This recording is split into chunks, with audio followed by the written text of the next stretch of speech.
While I was having dinner at my son's house, my neighbor called me and asked in a trembling voice, "Harrison, are you home?" "No, I am having dinner at my son's house," I replied, confused. He whispered, "Then who is in your house right now?" My blood ran cold, but before I could answer, my son Tyrone looked up from his plate. He did not look surprised. He did not look worried. He just threw his head back and laughed, a sound so hollow and cruel it made my skin crawl. "That is the cleaning crew." "Pop," he said, wiping his mouth. "We sold it this afternoon. You do not live there anymore. My name is Harrison Cole, and I am 70 years old. For 40 years, I worked as a structural engineer, building bridges that could withstand hurricanes and skyscrapers that scraped the belly of the clouds. I know how to calculate load-bearing limits. I know exactly how much pressure a beam can take before it snaps. But sitting at that mahogany table in the middle of an upscale Buckhead suburb, I realized I had no idea how much pressure a father could take before he broke. I sat there staring at the cold piece of chicken on my porcelain plate, trying to ignore the knot tightening in my stomach. This was supposed to be a family dinner, a time to connect, but the air in the dining room was so thick with tension you could cut it with a knife.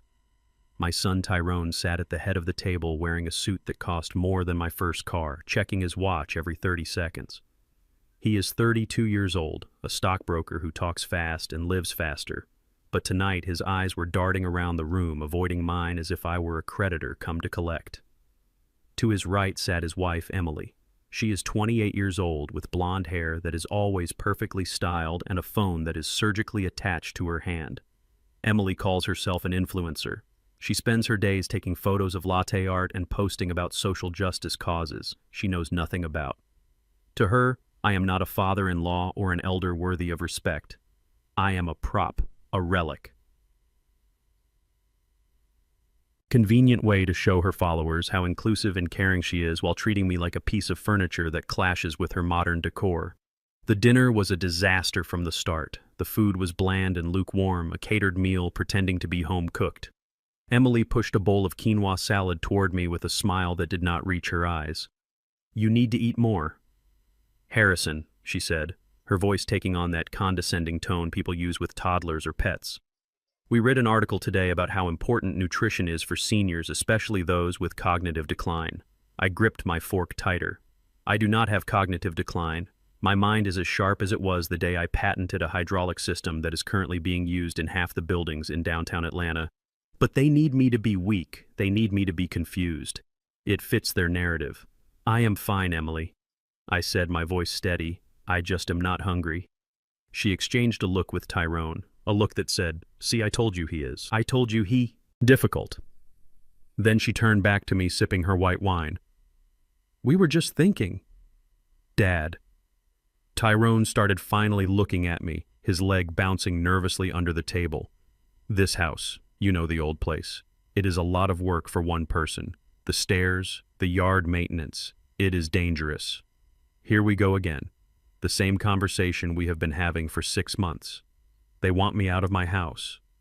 The house I bought with my late wife Odette in the 80s. The house where we raised Tyrone. The house that is fully paid off and holds every memory I have left of the woman I loved for 40 years. I am perfectly capable of taking care of my house," I said, cutting him off. "I fixed the roof myself. Last spring. I mow my own lawn. I am not an invalid." Emily sighed, placing her hand on Tyrone's arm as if to calm him down, implying that I was the one being unreasonable. "It is not about capability, Harrison. It is about community," she said softly, the word dripping with fake sweetness. "We found this amazing facility just 20 minutes from here. It has assisted living, wonderful nurses and so many activities. You would be with people your own generation instead of being isolated in that old neighborhood." Facility.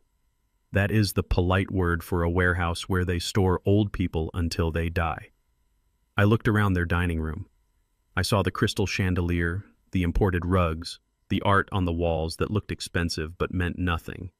And then my eyes caught something else, under the edge of the linen tablecloth. Near Tyrone's elbow, a stack of envelopes was peeking out. They were pink and red, not greetings cards, final notice bills. My engineer brain started calculating. Tyrone drives a leased BMW. Emily spends thousands on clothes to maintain her image, and yet they are hiding utility bills under the table. My son is not worried about my isolation. He is worried about his cash flow. He sees me not as a father, but as a piggy bank that is taking too long to break open. I was about to point out the envelopes when my phone buzzed in my pocket. The sound was loud in the silent room, startling Emily. "I apologize," I said, pulling out my old sturdy phone. It was Mr. Jenkins, my neighbor of 30 years, a Vietnam veteran who sleeps with one eye open and trusts no one except me and his German shepherd. "He never calls unless the house is on fire," I answered immediately. "Hello, Jenkins. Harrison." Jenkins' voice was low, tight, with a controlled panic that scared me more than if he had been screaming, "Where are you? Are you home?" "No, I am at Tyrone S. place for dinner." "Why? What is wrong?" "Listen to me carefully, Harrison. There is a truck in your driveway, a big box truck, no license plates, hardly any markings. 3 men are breaking down your front door right now." My hand tightened around the phone so hard the plastic creaked. "What are you talking about? Is it a robbery? Did you call the police?" "I do not think it is a robbery, Harrison. They are not sneaking around. They are moving fast. They just carried out your recliner in Harrison. They just tossed a box of vinyl records onto the front lawn. It looks like they are clearing the place out. My vinyl collection. Odette gave me those records. The original Miles Davis pressings. The Coltrane albums we used to dance to on Sunday mornings. They were throwing them on the grass like trash." I stood up so abruptly my chair scraped loudly against the floor. Floor startling Emily, who dropped her fork. "Harrison, what is it?" she asked, annoyed. "Who is calling you at this hour?"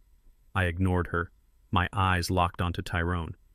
He was not looking at me. He was looking at his wine glass, twirling the stem, his jaw clenched tight. "I am coming home, Jenkins. Do not let them leave." I barked into the phone and hung up. I looked at my son. My heart was hammering against my ribs, a warning drumbeat of betrayal. "Tyrone." He did not look up. "Tyrone, look at me." I commanded, my voice booming with the authority I used to wield on construction sites. He slowly lifted his eyes, and what I saw there chilled me to the bone. There was no guilt, there was no shame, there was only a manic glassiness, the look of a man who has pushed all his chips into the center of the table and is waiting for the roulette wheel to stop. Jenkins says, "There are men in my house. They are taking my things." "Who are they?" "Tyrone." The silence stretched for a second, 2 seconds, then Tyrone smiled. It was not a happy smile. It was a jagged, broken thing. "They are not taking your things, Pop," he said, his voice terrifyingly calm. "They are clearing the property. Those are the movers." "Movers," I whispered, the room starting to spin. "What are you talking about?" "We sold it," Emily chimed in, picking up her wine glass again as if we were discussing the weather. "We closed the deal this afternoon. A cash buyer, investors. They wanted immediate possession. It was a great deal." "Harrison, really? You should be thanking us. Sold it." I repeated the words, tasting like ash in my mouth. "You cannot sell my house. It is my house. The deed is in my name." Tyrone let out a short, sharp laugh. "Not anymore. Remember the papers you signed last month? The insurance updates? The medical proxy? You signed a power of attorney. Pop, a full, durable power of attorney giving me control over your assets if you were deemed incapacitated." I stared at him. My mind flashed back to the pile of documents he had brought me weeks ago when I had the flu. He said they were just standard updates for my health insurance. He said he wanted to make sure everything was covered in case I got sick again. I had trusted him. He is my son. I signed them without reading the fine print, because who thinks their own child is handing them a death warrant? "I am not incapacitated," I growled, stepping toward him. "I am standing right here." "Dr. Evans disagrees," Emily said, checking her fingernails. "We have a letter from him stating that you have been showing signs of severe dementia, paranoia, confusion, aggression. It was enough to activate the power of attorney. The sale is legal." "Harrison, the money has already been wired for $150,000. Tyrone said, the number rolling off his tongue like a prayer cash. "Pop, do you know what that kind of money does?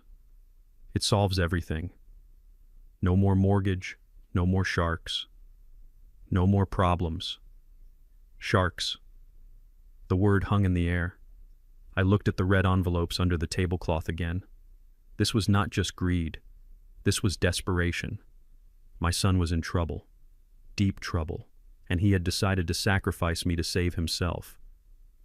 "You sold my home," I said, my voice trembling. Not with age, but with a rage so hot it felt like it could melt steel. "You sold the house your mother died in. You threw her records on the lawn. It is just stuff." "Harrison," Emily snapped, finally dropping the sweet act. "You do not need a 4-bedroom house. You are one man. It is selfish, really hoarding all that equity when your family is struggling. We did this for us. For the family. For the family." I looked at Tyrone, expecting him to say something to defend me, to show some shred of the boy I raised, but he just poured himself another glass of wine, his hand shaking slightly. "It is done, Pop," he said, refusing to meet my eyes again. "You do not live there anymore. You live here now. We fixed up the basement for you. It is better this way. You are safe here, and we have the money. Everyone wins. The basement. They sold my life, my memories, my independence, and they were going to put me in the basement like an old broken tool." I did not scream. I did not flip the table. My engineer's mind took over. Assess the structural damage, identify the failure point, calculate the response. "This is not over," I said, my voice low and dangerous. Tyrone laughed again. That awful hyena sound. "Oh, but it is. Pop, the locks are being changed as we speak. The new owners have the keys. And you," he pointed a finger at me, "you are just a confused old man who needs his son to take care of him. Sit down and eat your dinner. You are not going anywhere." I looked at the door, then I looked at the car keys sitting on the kitchen island. "My truck keys, key." Lunged. Tyrone was younger and faster, but he was soft. He had spent his life in air-conditioned offices, sitting in ergonomic chairs. I had spent 40 years climbing steel girders and carrying concrete.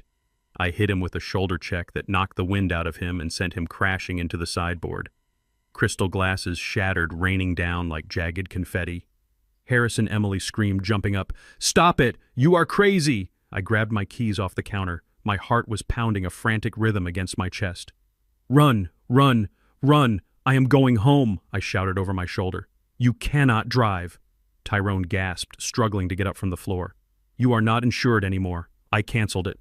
I did not listen. I slammed the front door behind me and sprinted to my old Ford F-150. It was a beat-up truck, rusted around the wheel wells, but the engine was solid. I turned the key and the V8 roared to life, a sound of freedom and fury. As I backed out of the driveway, I saw Tyrone running out the front door, his face red with rage.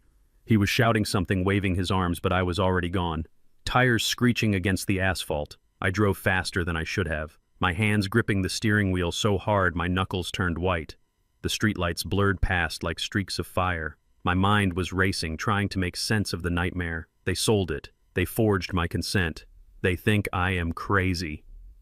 I reached for my phone again and dialed Jenkins. "I am 5 minutes away," I told him. "Are they still there?" "Yeah," Jenkins replied, his voice grim. "And Harrison, you better hurry. One of them just brought out a sledgehammer. They are taking down the framing on the porch. My porch. The porch I built with my own hands the summer Odette was pregnant with Tyrone. The porch where we sat and watched him learn to ride a bike. The porch where I held Odette's hand as she took her last breaths, enjoying the fresh air one last time. They were destroying it. I pressed the accelerator to the floor, the engine whined in protest, but the truck surged forward. I was not just fighting for a house. I was fighting for my dignity, for my history, and God help anyone who stood in my way. As I turned onto my street, I saw the flashing lights, not police lights, orange hazard lights. A massive dumpster was sitting in the middle of my driveway, overflowing with my furniture, my life piled up like garbage. And there in the yard were 3 men. One of them was swinging a sledgehammer into the railing of my porch. Splinters of wood flew into the night air. I did not stop. I did not slow down. I honked the horn, a long, angry blast, and drove my truck right up onto the lawn, aiming straight for the man with the hammer. He dove out of the way just in time, dropping the tool. I slammed on the brakes, the truck skidding to a halt, tearing up the grass. Odette used to tend so carefully. I kicked the door open and stepped out, grabbing the tire iron from behind the seat. "Get off my property!" I roared, my voice echoing through the quiet neighborhood. The men stopped looking at each other confused. They were big, burly men just doing a job. But they paused when they saw me. I might be 70 years old, but tonight, with the tire iron in my hand and the fire of betrayal in my eyes, I must have looked like a demon. "Hey, old-timer," one of them said, holding up his hands. "We have a work order," the owner said, to gut the place. "I am the owner," I shouted, swinging the iron through the air. "Make a move and I will show you how much fight this old man has left." Just then, a sleek black car screeched to a halt at the curb. Tyrone and Emily jumped out, followed closely by a police cruiser with its lights flashing. "Officer, that is him," Tyrone shouted, pointing at me dramatically. "That is my father. He is having a psychotic break. He has a weapon. He is dangerous." The two police officers stepped out of their car, hands hovering over their holsters. They were young, white, and looking at an angry black man holding a steel bar in a nice neighborhood. I knew exactly how this looked. Yeah. "Knew the danger I was in. Drop the weapon, sir," one of the officers yelled, blinding me with his flashlight. "Drop it now." I looked at Tyrone. He was standing behind the police, smirking slightly. He had the paperwork. He had the narrative. He had the power, or so he thought. I lowered the tire iron slowly, dropping it to the grass, raising my hands. "This is my house," I said, my voice breaking. "My son is stealing my house." "Sir." "Step away from the vehicle," the officer commanded, ignoring my words. "We have a report of a disturbance and trespassing." "Trespassing?" I laughed, a bitter, broken sound. At my own home that night, as the cuffs clicked around my wrists cold and tight, I looked at Tyrone. He was holding Emily, putting on a show of the concerned, grieving son. But his eyes were dead. "Do not worry, Pop," he whispered as the officer shoved me into the back of the squad car. "We will get you the help you need. The basement is waiting." He thought he had won. He thought the game was over. But as the police car pulled away, leaving my home to be torn apart by vultures, I made a vow. I am Harrison Cole. I built skyscrapers. I survived storms, and I was going to bring this whole house of cards crashing down on their heads no matter what it cost me. Before I continue this story, let me know where you are watching from in the comments below.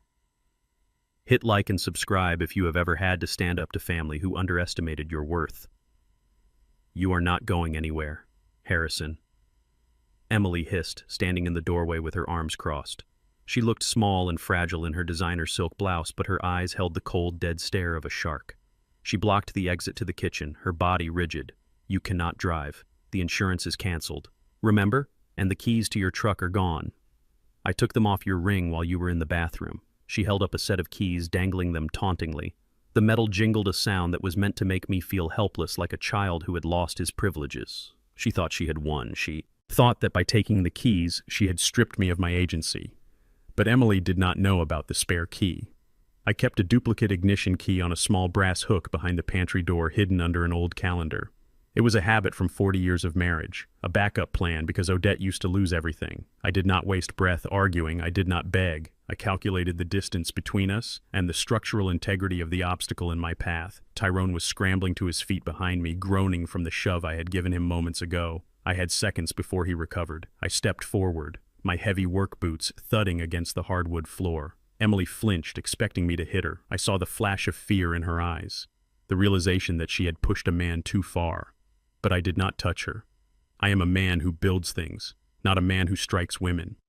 Instead, I reached past her, my arm brushing her shoulder as I ripped the pantry door open.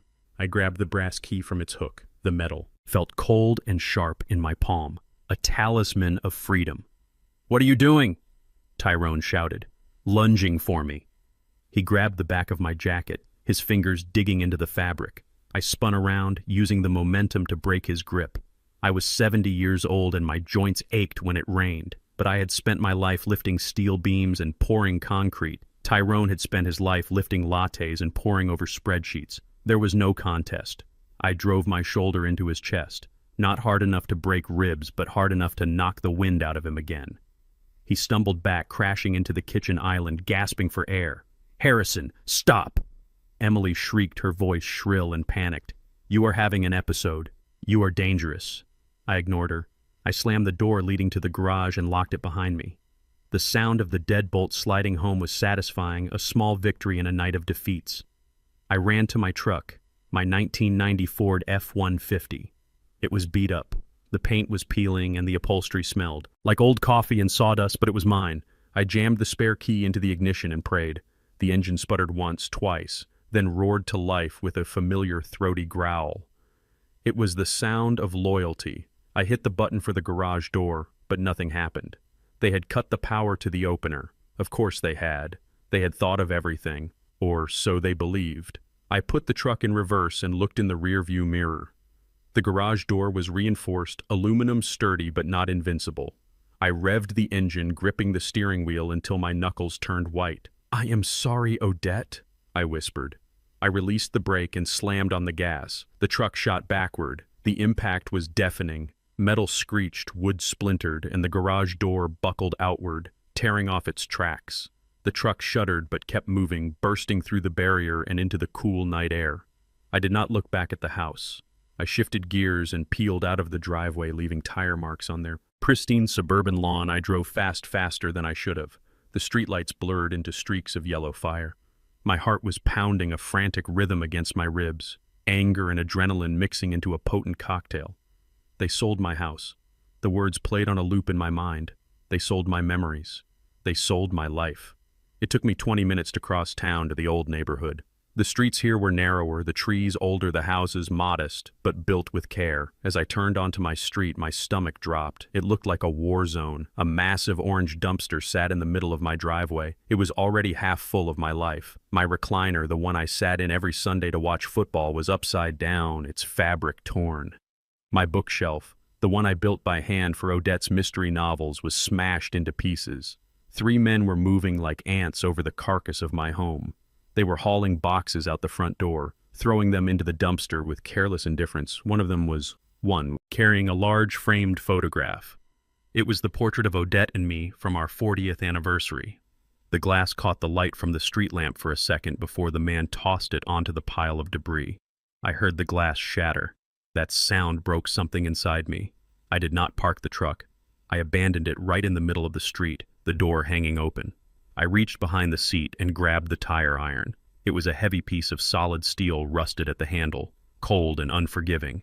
"Hey!" I roared, my voice cracking with fury. "Get away from my house!" The men stopped. They were big, burly movers wearing reflective vests. They looked at me confused at first, then amused.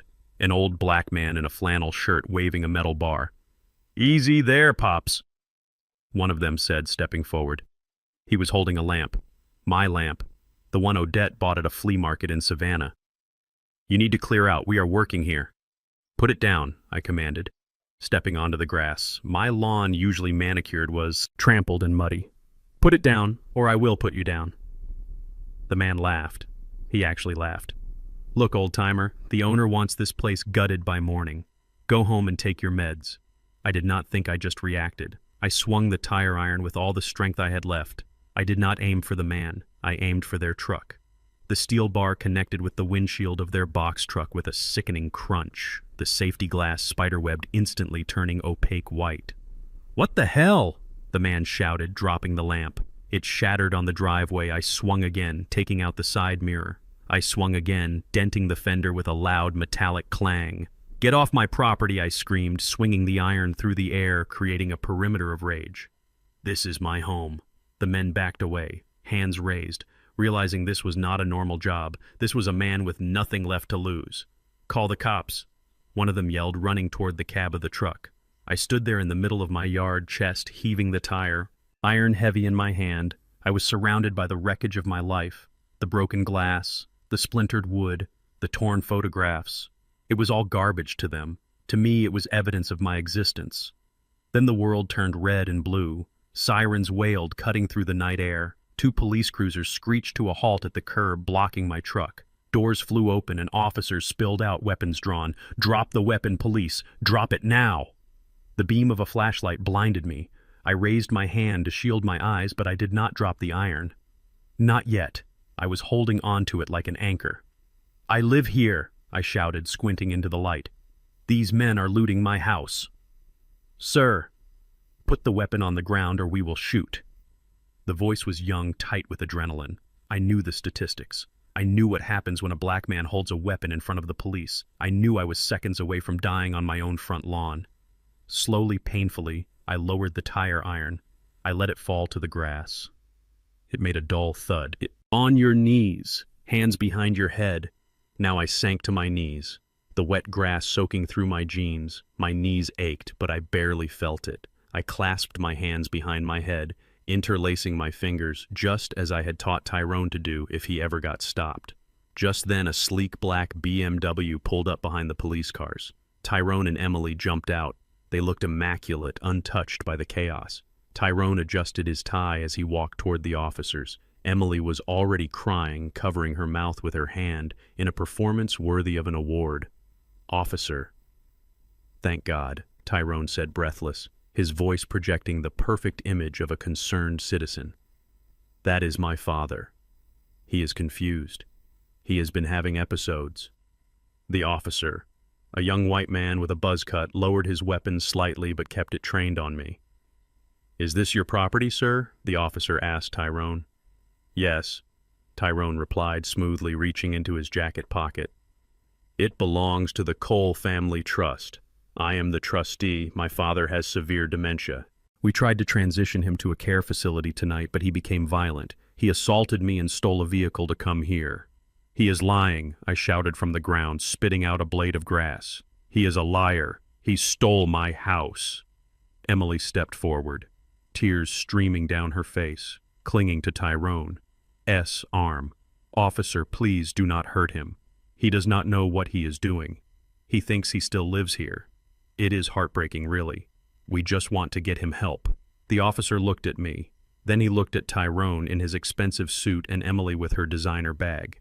He saw a successful young couple dealing with a senile, dangerous relative. He saw what they wanted him to see. "Do you have paperwork, sir?" the officer asked, holstering his gun.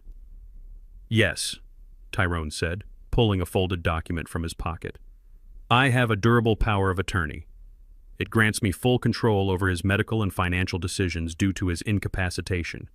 Here is the doctor's note certifying his condition." He handed the papers to these two. "Officer," I watched from my knees, helpless. The officer clicked on his flashlight and scanned the documents. "This looks in order," the officer said, nodding. He turned to his partner. "Cuff him. Disturbing the peace, trespassing, and destruction of property." "Trespassing." I whispered the word, tasting like bile. "This is my house. My name is on the deed." "Not anymore, Harrison," Emily said softly, her voice dripping with fake sympathy as she walked past me toward the house, avoiding eye contact. "The house was sold this afternoon. The new owners take possession tomorrow. We are just clearing out the junk." "Junk." She called my life junk. The officer grabbed my wrists and pulled them behind my back. The handcuffs clicked shut, cold and tight, biting into my skin. I was hoisted to my feet, not gently. "You have the right to remain silent," the officer droned. But I stopped listening. I looked at Tyrone. He was standing by the dumpster watching me. His face was a mask of stone, but his eyes were dancing. He had won. He had the house. He had the money. He had the police on his side. "I am sorry." "Pop," he said loud enough for the officers to hear. "We are doing this for your own good. You are not safe on your own." They shoved me into the back of the squad car. The hard plastic seat was uncomfortable, the cage separating me from the officers, a stark reminder of my new status. I was no longer a citizen. I was a problem to be managed. Through the window, I watched the movers go back to work. They started throwing more boxes into the dumpster. I saw my tackle box, the one I planned to give to my grandson, if I ever had one, fly through the air and crash into the metal bin. Tyrone put his arm around Emily, and they walked toward the house, my house as if they owned it. They did not look back at me. As the police car pulled away, the red and blue lights reflecting off the broken windows of my home, I felt a cold clarity settle over me. They thought this was the end. They thought they had buried me under paperwork and lies. They were wrong. I sat up straight in the back of the cruiser, ignoring the pain in my shoulders. I did not cry. I did not shout. I started to plan. Because Tyrone had made one fatal mistake. He thought he was dealing with a confused old man. He forgot that I was an engineer, and engineers know that every structure, no matter how impressive, has a weak point. You just have to find it and apply the right amount of pressure. I closed my eyes and listened to the siren. It was not the sound of defeat. It was the sound of the war beginning. The fluorescent lights of the police station hummed with a low headache-inducing buzz. I sat on a hard wooden bench, my wrists sore where the metal cuffs had bitten into the skin. It was 2 a.m. The station smelled of stale coffee and misery. I was 70 years old, a man who had never broken a law in his life. Yet here I was waiting like a common criminal for someone to claim me. Finally, the heavy security door buzzed open. Tyrone walked in.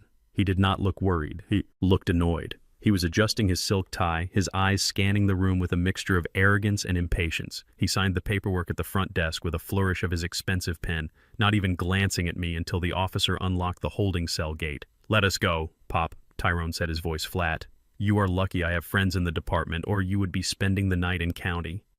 I stood up slowly, my knees popping. I wanted to tell him that I did not need his luck, that I needed my home, but I kept my mouth shut. I followed him out into the cool Atlanta night. The air was thick with humidity. "Get in the car," he commanded, pointing to his BMW. I climbed into the passenger seat. The leather was soft. The interior smelled of new car and vanilla. It was a stark contrast to the rusty truck I had just lost. We drove in silence. The city lights blurred past, reflected in the dark windows. I watched the route, expecting him to turn toward the old neighborhood, toward the wreckage of my home. But he turned left toward the highway, toward Buckhead. "Where are we going?" I asked, my voice raspy. "We are going home," Tyrone replied, keeping his eyes on the road. "My house, not yours. Yours is gone. Pop, get used to it." The drive took 20 minutes. When we pulled into his driveway, the massive house loomed in the darkness like a fortress. Emily was waiting at the front door. Her arms crossed her face, a mask of disapproval. "I cannot believe you caused such a scene," she hissed as we walked up the steps. The neighbors were watching. "Do you know how embarrassing that is?" I did not answer. I just looked at her, thinking about the days when I used to bounce her on my knee, thinking she was a sweet girl, good for my son. I had been blind. Inside the house was cool and quiet. Tyrone did not lead me to the guest room with the plush carpet and the queen-sized bed where I had stayed during holidays. No, he led me to the kitchen and opened the narrow door that led downstairs, the basement down. "You go," Pop Tyrone said, gesturing into the darkness. I looked at him, then at the dark stairwell. "You are putting me in the cellar." "It is a finished basement," Tyrone said, defensive. "We put a bed down there. It is private. You will have your own space. And honestly, after tonight, I do not trust you upstairs. You might try to burn the place down." I walked down the stairs. The air grew cooler with every step, damp and heavy. The smell of mildew and unwashed concrete hit me. It was a finished basement in name only. The walls were drywall but unpainted. The floor was cold linoleum. In the corner sat a lumpy twin mattress on a metal frame dressed with old sheets. I recognized from my house 20 years ago. "This is it," Tyrone said, standing at the top of the stairs. "Do not try to leave. The alarm is set. If you open a door or window, the police will be here in 3 minutes, and this time I will not bail you out." He closed the door. The lock clicked. A heavy, final sound. I was a prisoner in the home of the son I had raised. I stood in the darkness for a long time, listening to his footsteps recede overhead. My eyes adjusted to the gloom. There was a small window high up on the wall covered by a metal grate, moonlight filtering through in thin bars. Most men would have screamed. Most men would have pounded on the door, begging to be let out, begging for dignity. But I am not most men. I am a structural engineer. I know that when a building collapses, you do not panic. You find the pocket of air, you conserve your oxygen, and you wait for the right moment to dig yourself out. I sat down on the lumpy mattress. The springs groaned. It was humiliating, degrading, but I did not let the shame take root. Instead, I focused on the anger. It was a cold, hard knot in my chest, a fuel source. I reached inside my heavy army jacket. It was an old M65 field coat, faded olive drab, frayed at the cuffs. Tyrone and Emily hated it. They called it hobo-ware. They had not bothered to search me because they could not imagine anything of value, being inside such a ragged piece of clothing. But they were wrong. I ran my fingers along the inside seam near the left armpit. There was a small opening I had sewn there years ago, a hidden pocket designed for emergencies. I slipped my hand inside and felt the cool plastic of my burner phone, a simple Nokia brick, sturdy and reliable, fully charged. I also pulled out a small leather notebook no bigger than a deck of cards. I checked the screen. 1 bar of signal. It was enough. I dialed a number from memory. It rang once, twice. Then a gruff voice answered, "Harrison. It is 3 a.m. This better be good." "Ross," I said, keeping my voice to a whisper. "They did it. They sold the house." There was a pause on the line, followed by the sound of rustling paper. Ross was my attorney, my confidant, and the only man who knew the true extent of my net worth. He was a shark in a cheap suit, and he had been waiting for this call. "Are you safe?" Ross asked, his tone sharpening. "I am in Tyrone S. basement, locked in. Said I have my notebook. "Okay," Ross said, "all business. Do you want me to send the cavalry? I can have the police there in 20 minutes. We can file for elder abuse, illegal confinement, fraud." "No," I said firmly. "Not yet." "Why not, Harrison?" They crossed the line. "Because if we strike now, we only get them for the house," I said, looking at the shadows dancing on the concrete floor. "I want to know why, Ross. I want to know the whole picture. Tyrone is desperate. You do not sell your father's house in a cash deal in one afternoon unless you have a gun to your head. I need to know who is holding the gun." "Fair enough," Ross said. "What are your orders?" "Watch the money," I instructed. "The sale proceeds. $450,000.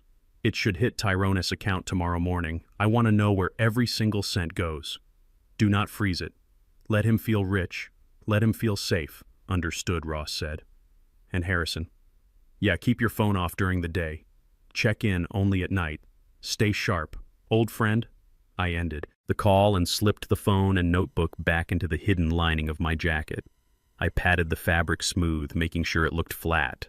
I lay back on the mattress, staring at the unfinished ceiling beams. I counted the joists, analyzing the load distribution. It was a calming exercise, a way to keep my mind from spiraling. I must have dozed off because I was jolted awake by the sound of voices. It was not morning yet. The basement was still dark, but light was bleeding through the cracks in the floorboards above me. Tyrone and Emily were in the kitchen, directly overhead. The house was old construction, and the HVAC vents acted like a primitive intercom system carrying sound straight down to me. I stood up and moved quietly to the corner where the metal ductwork ran along the wall. I pressed my ear against the cold, galvanized steel. I cannot believe we pulled it off. Emily's voice echoed down, tinny and distorted, but clear enough. She sounded drunk, giddy. 450,000, Tyrone. We are rich. We are not rich. Tyrone's voice was tighter, anxious. We are safe. There is a difference. Oh, stop being such a killjoy, she snapped. We deserve this. Do you know how hard it has been pretending to care about that old man, smelling his old man smell, listening to his boring stories about bridges? We earned this money. I clenched my fists, my nails digging into my palms. We have to move the funds as soon as the wire clears, Tyrone said, ignoring her. Do not spend a dime. Emily, I mean it. Why not? She whined. I saw this handbag. Tyrone, a Birkin, vintage. It is only $12,000 and we need a vacation. The Maldives. Everyone is going to the Maldives. We can take the photos, post them. It will boost my engagement numbers. Like crazy. We can leave him down there with a timed feeder for all I care. We cannot go to the Maldives. Tyrone hissed, his voice dropping to a harsh whisper. Listen to me. The Greeks are not patient. The deadline is Friday. The Greeks. Emily went silent for a moment. Who are the Greeks? The bookies. Emily. The guys I owe. Tyrone sounded like he was on the verge of tears. I am down $200,000. I tried to double down on tech stocks last month and lost. Then I tried to make it back on the games. It spiraled. Okay. They told me if I did not have the cash by Friday, they were going to break my legs, and then they were going to come for you. I froze against the ductwork. $200,000. My son was not just a bad investor. He was a gambler, and he was in deep with loan sharks. "Oh my God," Emily whispered, her voice trembling. "You owe $200,000. "Yes," Tyrone said. "But the house sold for $450. We pay the Greeks, and we still have $250,000 left. We are clear, Em. We are out of the hole. We can pay off the mortgage on this place, get the credit cards under control. We just have to keep the old man quiet for a few months until the heat dies down. Then we can dump him in a state home." So that was it. I was not just a burden. Was collateral damage in his gambling addiction. He had sold 40 years of my life to cover his mistakes. "And what about the rest?" Emily asked her, greed resurfacing quickly, fighting through the fear. 250 is not that much, Tyrone. We need more. We will get more, Tyrone assured her. I went through his papers in the basement. He has a pension. It is not huge, but it is steady. We can siphon that. And the truck? We can sell the truck for parts. It all adds up. We just have to keep him confused. Keep him drugged. Keep him down there. They laughed. It was a nervous, conspiratorial laugh, the laugh of two people who had just gotten away with murder and were already planning how to spend the inheritance. I stepped away from the vent, my heart beating a slow, heavy rhythm. My son was not just ungrateful, he was a criminal. He was willing to bury me in a basement and medicate me into oblivion to save his own skin. I walked back to the mattress and sat down. The anger was still there, but it had changed. It was no longer a hot fire, it was cold steel. They wanted to play games. They wanted to talk about money, about debts, about hiding assets. I touched the notebook inside my jacket. The notebook that contained the access codes to a trust fund in Delaware, holding royalties from 3 structural patents. I filed in 1992, patents that generated nearly $2 million a year in passive income. Tyrone thought he had won the lottery with a $400,000 house sale. He had no idea he was sitting on top of a gold mine, and he had no idea that the man in the basement held the detonator. I lay down and closed my eyes. For the first time in hours, I smiled. It was not a nice smile. It was the smile of a wolf watching a rabbit walk into a trap. Let them have their champagne, let them pay the Greeks. I thought I am going to take everything else. The sun had barely begun to bleed through the cracks in the floorboards above. When the lock on the basement door clicked open, I was already awake, sitting on the edge of the lumpy mattress, my back straight against the cold concrete wall. I had spent the night counting the rivets in the ductwork, keeping my mind sharp while my body ached from the dampness. My stomach growled, a hollow reminder that I had not eaten since the previous day before my life was stolen. Emily came down the stairs holding a tray. Her heels clicked loudly on the wooden steps, a sound that did not belong in a cellar. She was wearing a pink silk robe and her face was freshly scrubbed, but her eyes held a manic energy that made me tense. She looked like a nurse in a horror movie, the kind who smiles while tightening the straps. "Good morning, Harrison," she chirped, placing the tray on a cardboard box she was using as a table. "I brought you breakfast, oatmeal, and fruit, just the way you should be eating. And I brought your vitamins. You need to keep your strength up." I looked at the bowl of oatmeal. It was gray and lumpy, sitting next to a glass of orange juice that looked too bright. On the side of the tray was a small paper cup containing 2 pills. One was white, and round the other a capsule filled with blue powder. "I do not take vitamins." "Emily," I said, my voice raspy from disuse. "My doctor says my levels are fine." "Oh, but these are special," she said, pushing the cup toward me. "Tyrone and I spoke to a specialist. He said these are essential for your cognitive health. Brain food, Harrison. It will help with the confusion." Confusion. I stared at her. I knew exactly what day it was. I knew the load-bearing capacity of the beam directly above her head. I knew that the humidity in this room was rising, which meant it was likely raining outside.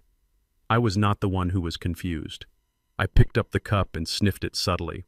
I spent 40 years working with industrial materials, solvents, and chemical compounds. You do not spend that much time on construction sites without learning to identify things by smell. The white pill had a faint, chalky odor, but the blue capsule smelled bitter, metallic. It was not a vitamin. It smelled like a sedative, specifically a benzodiazepine derivative often used to subdue agitated patients. They were drugging me. They wanted me pliable, quiet, and drooling. I looked up at Emily. She was watching me closely, her hands clasped in front of her, waiting. If I refused, she would call Tyrone. He would force it down my throat. Or worse, they would call the doctors they had bribed and say I was refusing medication, proving my incompetence. I had to play their game. "Thank you, Emily," I said, forcing a tremor into my hand. "I appreciate you taking care of me." I put the pills in my mouth, but I did not swallow. I slid them under my tongue, a trick I had seen a man do in the army 50 years ago. I took a large gulp of orange juice, making a show of swallowing, hard, wincing as if the pills were large. "Good job," she cooed, patting my shoulder like I was a golden retriever. "Now eat up. I will come back for the tray later." She turned and clip-clopped back up the stairs, locking the door behind her. The moment the bolt slid home, I rushed to the small utility sink in the corner. I spat the pills into my hand. The blue capsule had already started to dissolve, leaving a bitter taste in my mouth. I turned on the tap, just a trickle to avoid noise, and washed my mouth out, scraping my tongue with my teeth. I looked at the pills in my palm. They were strong enough to knock out a horse. If I had taken them, I would have been asleep in 20 minutes, waking up foggy and disoriented, exactly how they wanted me. I crushed the pills under my boot, grinding them into fine powder, then washed the dust down the drain. I ate the oatmeal even though it tasted like paste. I needed the energy. I was going to need every ounce of strength for what was coming. 2 hours later, the door opened again. This time Emily was dressed for the public. She wore a stylish beige sweater and jeans, her hair curled perfectly, and her makeup flawless. She was carrying a tripod and a circular light, a ring light, I think they call it. "Come on, Harrison," she said, gesturing for me to stand up. "We are going to sit in the nice chair over there." She pointed to an old wooden chair she had dragged into the center of the room where the light from the single bulb was dimmest. She set up the tripod and attached her phone, clicking on the ring light until it blinded me with an artificial white halo. "What is this?" I asked, squinting. "We are just going to say hi to some friends," she said, her voice dropping an octave, becoming soft and concerned. "Just follow my lead, Harrison, and try not to look so angry. It scares people." She pressed a button on her phone and her face transformed. Instantly, she looked exhausted, saintly, a martyr, carrying the weight of the world. "Hi, guys," she whispered to the phone screen. "Welcome back to our journey. I know I have not posted in a day, but it has been really hard. As you know, we had to move my father-in-law in with us yesterday. His dementia has progressed so fast, I watched her. Fascinated by the lie. She was building a narrative brick by brick. Yesterday was really scary. She continued, glancing at me with fearful eyes. He got violent. He did not know who Tyrone was. He thought we were stealing his house. We had to protect him from himself. It is so expensive providing this kind of 24-hour care. Guys, if you can spare anything, the link is in my bio. Every little bit helps us keep Harrison safe." She turned the camera toward me. "Say hi, Harrison," she said, her voice thick with fake emotion. "Do you know who I am?" I looked into the black lens of the phone. I saw the comments scrolling by rapid-fire hearts and crying faces popping up on the screen. People were buying it. They saw a confused old man in a basement and a loving daughter-in-law doing her best. I could have screamed, I could have shouted that she was a liar and a thief, but that is exactly what a violent, demented man would do. It would prove her point. It would validate her story. So I made a choice. I decided to give her the best performance of my life. I let my jaw go slack. I widened my eyes until they looked watery and vacant. I let a little bit of saliva gather at the corner of my mouth. I looked at her, not with anger, but with a heartbreaking, confused adoration. "Odette," I whispered, my voice cracking. "Odette, is that you? You came back." Emily froze for a second, caught off guard. But then she realized this was gold, absolute gold for her audience. Her eyes lit up with greed. "Oh, Harrison," she said, playing along, stepping into the frame to hug me stiffly. "I am Emily, remember. Odette is gone." "No. Odette." I reached out a trembling hand to touch her face, my fingers rough against her perfect makeup. "You look just like her. Did you make the pot roast?" I saw the comments on her screen explode. People were sending gifts, little digital animations that I knew cost real money. Poor man. He thinks she is his wife. She is an angel for doing this. God bless you, Emily. She pulled away, looking at the camera with a sad, brave smile. See, guys, she said, this is what we deal with every day. It is heartbreaking, but we love him. We will do whatever it takes. Thank you for the gifts. You guys are amazing. She ended the stream and the mask dropped instantly. The sad smile vanished, replaced by a smirk of triumph. That was perfect, she muttered, checking her analytics. We just made $2,000 in 10 minutes. Keep being crazy, Harrison. It pays the bills. She was so absorbed in her phone, scrolling through the praise, counting the money, that she did not notice me stand up. She turned her back to me, walking toward the stairs, tapping furiously on her screen. I need to get the lighting better next time, she mumbled to herself. Maybe put him in a different shirt. Something with stains. She set her phone down on the washing machine near the stairs, just for a second while she adjusted the ring light stand. She was confident, arrogant. She thought I was a vegetable. She thought the drugs had worked. I moved silent as a shadow. My work boots, usually heavy, made no sound on the concrete. I had learned how to walk on steel beams hundreds of feet in the air without causing vibrations. I could cross a room without displacing the dust. I reached the washing machine and glanced at the screen. It was still unlocked, open to her messages.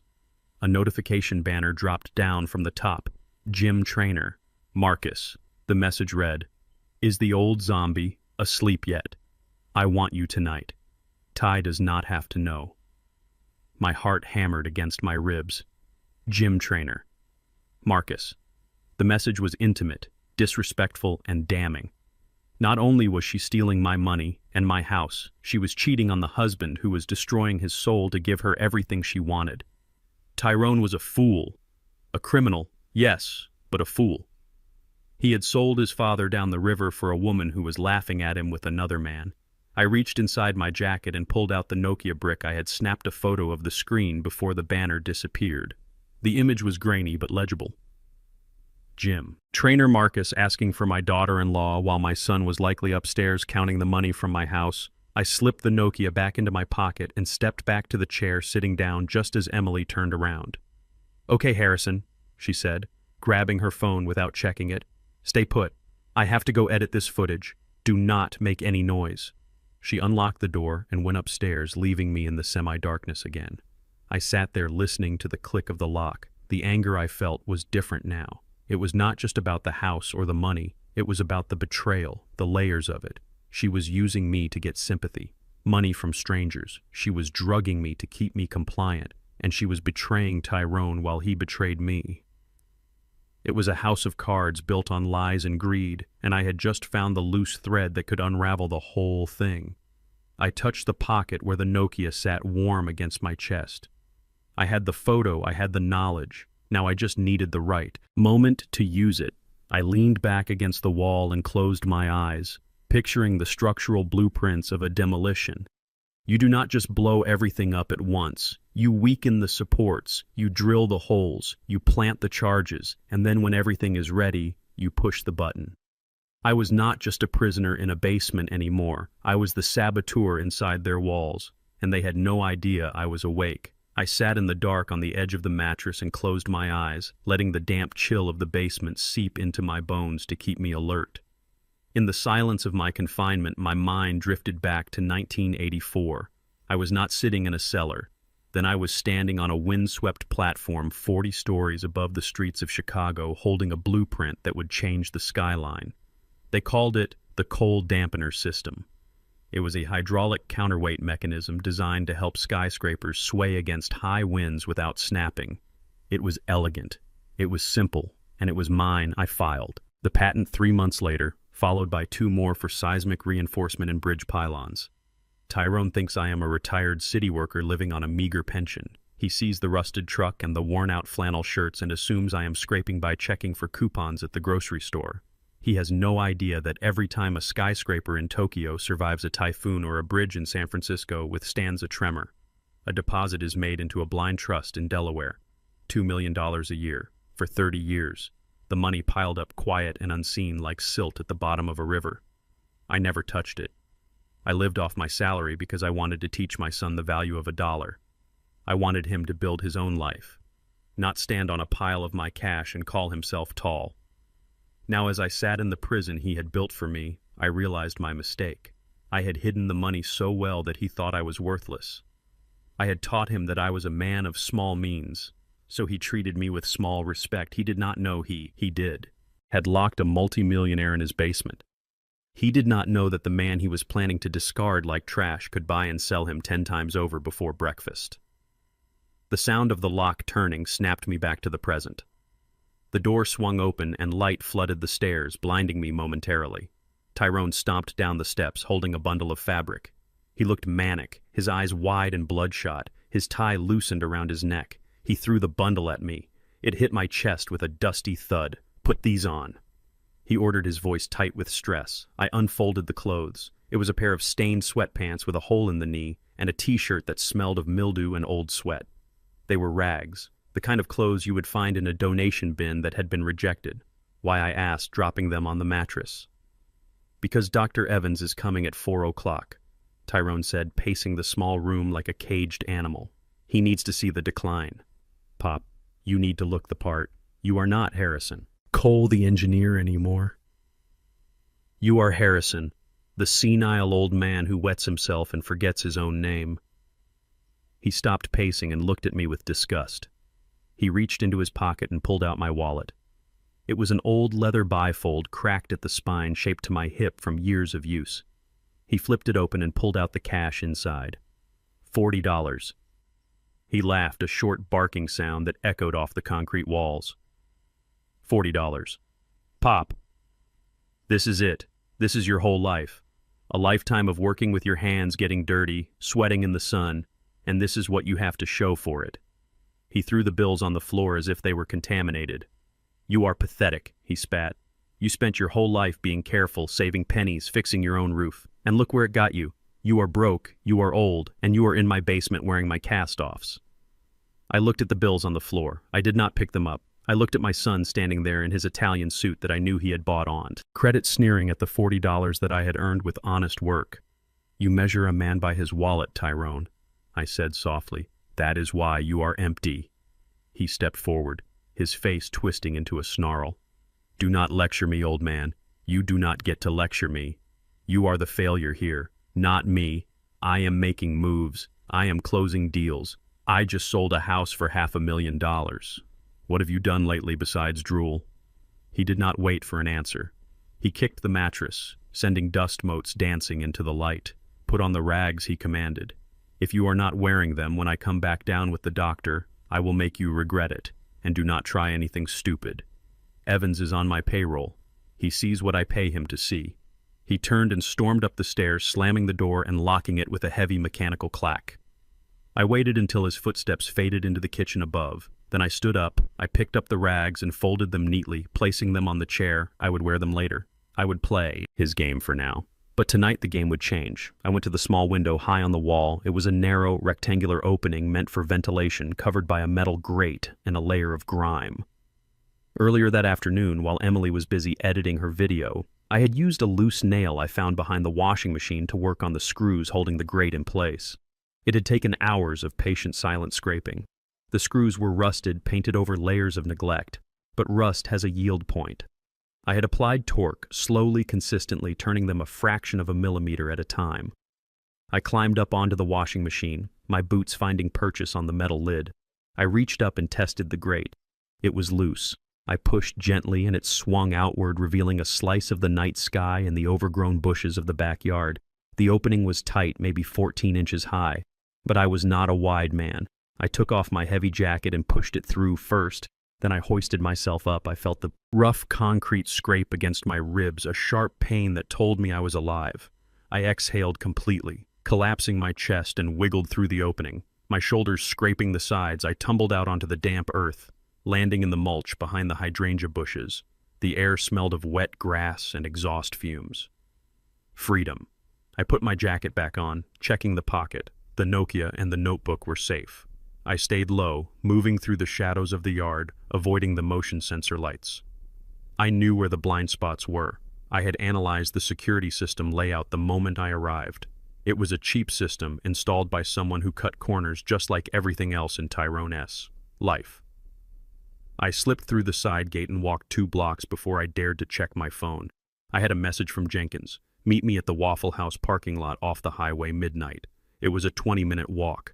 My legs ached, but my adrenaline was pumping, keeping the fatigue at bay. I pulled my collar up and pulled my head down, looking like just another homeless old man wandering the night. Tyrone was right about one thing. I looked the part. I saw Jenkins' truck parked in the far corner of the lot under a flickering street lamp.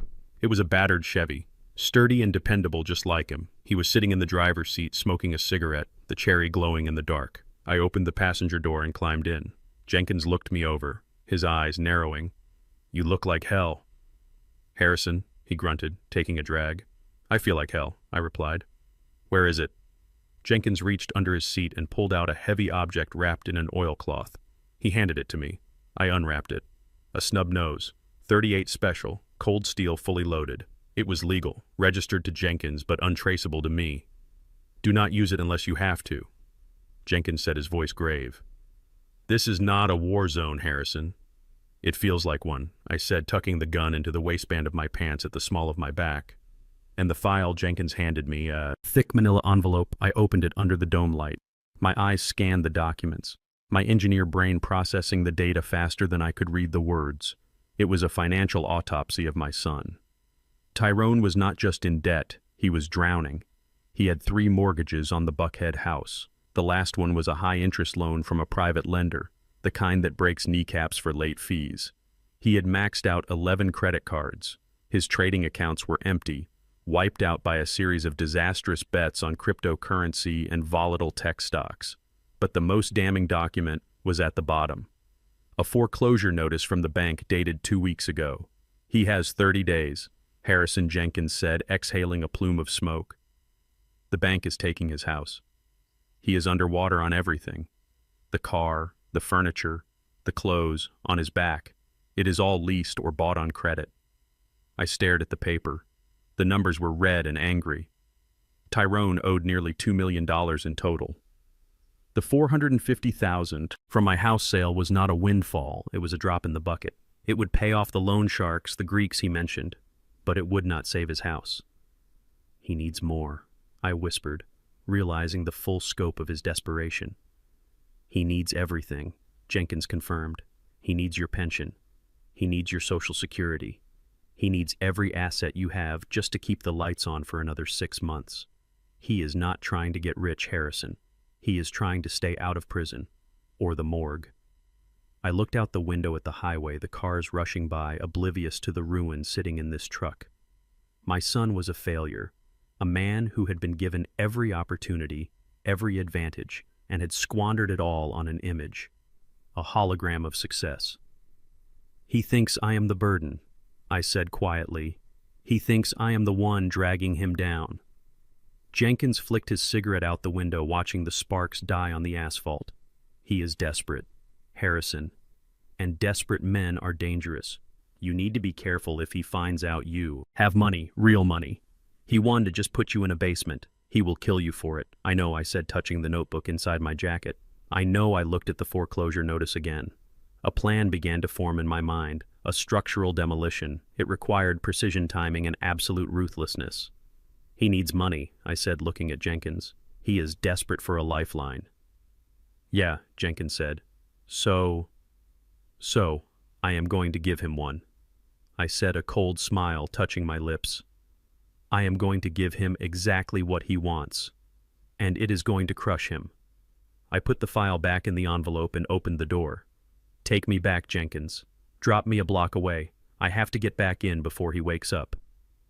"You are going back there?" Jenkins asked, incredulous. "You are going back into the cage?" "I am not a prisoner anymore, Jenkins," I said, stepping out into the cool night air. "I am the Trojan horse." I walked back to the house, slipping through the shadows, my mind racing with calculations, load limits, stress points, failure modes. Tyrone wanted to play games with money. He wanted to treat people like assets and liabilities. Fine. I would show him what a real liability looked like. I would show him the cost of underestimating the man who built the foundation he was standing on. I climbed back through the window, squeezing my body through the grate, and dropped onto the washing machine. I replaced the grate, tightening the screws just enough to hold but loose enough to open again. I stripped off my jacket and hid the gun. the phone and the file inside the lining of the old sofa in the corner. I lay down on the mattress just as the sun began to paint the sky gray. I was exhausted, hungry, and my body screamed in protest. But I felt a strange calm. Tyrone was going to come down here in a few hours expecting to find a broken, confused old man. Instead, he was going to find a gold mine, and he was going to dig until he buried himself alive. The heavy deadbolt slid back with a metallic clack that echoed against the cinder block walls like a gunshot. I was already sitting up on the edge of the mattress, my hands resting on my knees, waiting. The morning light was just a gray suggestion filtering through the cracks in the ceiling, but down here, time was measured by the visits of my jailers. Tyrone stomped down the stairs, bringing with him the smell of expensive cologne and stale anxiety. He was wearing the same suit from yesterday, but it looked rumpled now as if he had slept in it, or had not slept at all. He carried a plastic bowl covered in cling wrap and a bottle of water. "Here, Pop," he muttered, not looking at me, placing the food on the washing machine. "Eat up. I have a busy day. I cannot be babysitting you." He turned to leave, his movements jerky and agitated. He was a man running out of time. The foreclosure notice I had seen last night was ticking away in his pocket, a time bomb he could not defuse. "Tyrone," I said. My voice was not the raspy, confused croak I had used for the camera yesterday. It was the deep, resonant baritone of a man who had commanded crews of 200 steelworkers. It was the voice of his father. He froze his hand, hovering over the handrail. He turned slowly, his brow furrowed in confusion. "What did you say?" he asked, squinting at me in the dim light. I said, "Look at me, son." I stood up slowly, unfolding my 6-foot frame to its full height. I did not stoop, I did not shake. I looked him dead in the eye, channeling every ounce of authority I possessed. Tyrone stepped back instinctively, a flicker of fear crossing his face. "You took your meds, right?" Emily said. "You took them. You are supposed to be calm." "I am calm, Tyrone. I am clearer than I have been in months." I took a step toward him.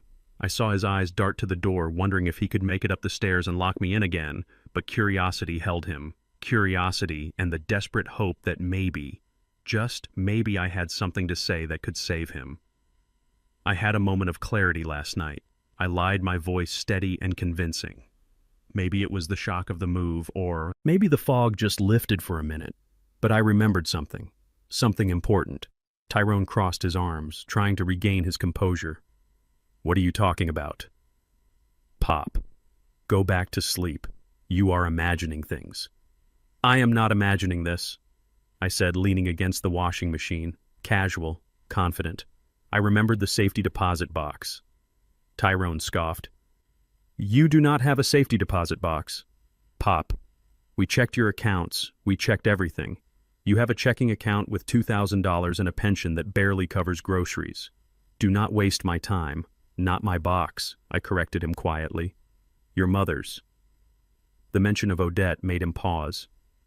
He knew his mother was the one who handled the savings, the one who tucked money away in coffee cans and under mattresses, the one who planned for rainy days. "Mom," he asked, his voice losing its edge. "What about Mom? Before she got sick back in '92, she was worried about the economy. Remember the recession? She did not trust the banks with everything, so she bought government bonds, treasury bonds, bearer bonds, the kind that belong to whoever holds them." I watched his face carefully. I saw the wheels turning, the greed starting to wake up behind his eyes. "Bonds," he repeated. "How much?" I scratched my chin, pretending to think hard, digging through the haze of a memory that did not exist. She put them in a box at the old First National branch downtown, the one with the marble columns. I think there was about $500,000 worth back then, with interest. Well, you do the math. $500,000. The number hung in the damp air like a spell. Tyrone's mouth opened slightly. His breath hitched. I could practically hear his heart rate accelerating. $500,000 was exactly what he needed. It was enough to pay off the loan sharks, the Greeks enough to stall the foreclosure, and enough to keep up his facade for another year. He licked his lips, his eyes wide. "Are you sure, Pop? Are you sure it was 500,000? Nodded grave and serious. "That is why I never spent money." Tyrone. That was our nest egg. We were saving it for you for your future. But then Mom died and I could not bear to go down there and open that box.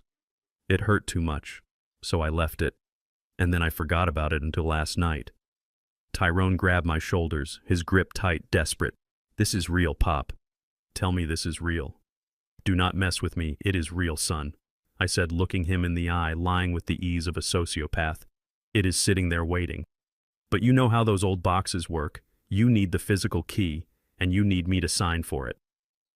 Tyrone let go of me and spun around, pacing the small room, running his hands through his hair. He let out a breathless laugh, a sound of pure manic relief. "Oh my God," he whispered. "Oh my God, this changes everything. 500 grand. He pulled out his phone, his fingers flying across the screen. "Emily, get down here. Now," he shouted into the receiver. "No, do not ask questions. Just get down to the basement. Now." He hung up and looked at me with a new expression. It was not love. It was not respect. It was the look a starving man gives a piece of meat. I was valuable again. 2 minutes later, Emily came clattering down the stairs. She was wearing a silk sleep mask pushed up on her forehead and a look of sheer irritation. "What is it, Tyrone?" she snapped, pulling her robe tight. "It smells like mold down here. Why are you waking me up?" "Shut up and listen," Tyrone said, grabbing her arm. "Pop remembers something. He says Mom left a safety deposit box with bonds, $500,000 worth. Emily stopped complaining. Her eyes went wide, blinking rapidly as she processed the number. She looked from Tyrone to me, her expression shifting instantly from annoyance to predatory focus. $500,000, she breathed. Is he lying? Is he having an episode? He is lucid. Look at him. He remembers the bank. He remembers the year. It makes sense. Mom was always squirreling money away. Emily walked up to me, invading my personal space, smelling of expensive night cream. "Harrison," she said, her voice dropping into that fake sweet register she used for her videos. "Is this true? Is there really money?" "Yes, Emily," I said, playing the part of the weary old man trying to help his family. "It is there. I want you to have it. I do not need it anymore, not down here." She squealed a high-pitched sound of delight and hugged Tyrone, jumping up and down. "We are saved," she cried. "We can pay the house. We can go to the Maldives." "Oh, Tyrone, I knew there was a reason we kept him like a stray dog. They had decided not to euthanize yet." Okay, Tyrone said, separating himself from her, trying to take charge. "We need to move fast. The bank opens at 9. We need to get that box today, before the Greeks call again." He turned to me, his face intense, focused. "Where is the key?" "Pop," you said. "We need a key. Where is it?" I hesitated, creating a moment of suspense. I rubbed my forehead as if trying to summon the memory through a fog of age. "The key," I muttered, closing my eyes. It was a small brass key. Mom kept it in a special place. She said it had to be somewhere nobody would look. Somewhere safe. Think. "Harrison," Emily urged her, nails digging into my arm. "Where is it?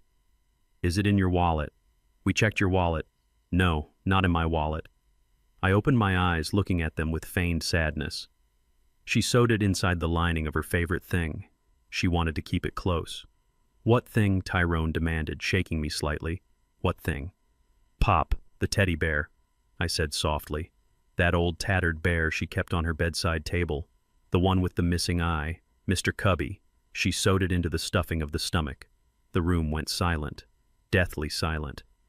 Tyrone's face went pale, the blood draining out of it until he looked like a wax figure. Emily's hand flew to her mouth, her eyes widening in horror. They looked at each other, and a silent scream passed between them. "Mr. Cubby," Tyrone whispered, his voice trembling. "Yeah," I said, innocent and oblivious it was on. "The nightstand when you guys moved me out. Did you bring it here? It should be in one of the boxes." Tyrone looked at Emily, panic rising in his chest like bile. "Emily," he choked out. "The boxes. The stuff from the bedroom. What did you do with the bear?" I don't know," Emily stammered, backing away. "I mean, it was old. It was dirty, Tyrone. It smelled like dust and sickness." "What did you do with it?" Tyrone roared, grabbing her shoulders and shaking her. "Did you pack it?"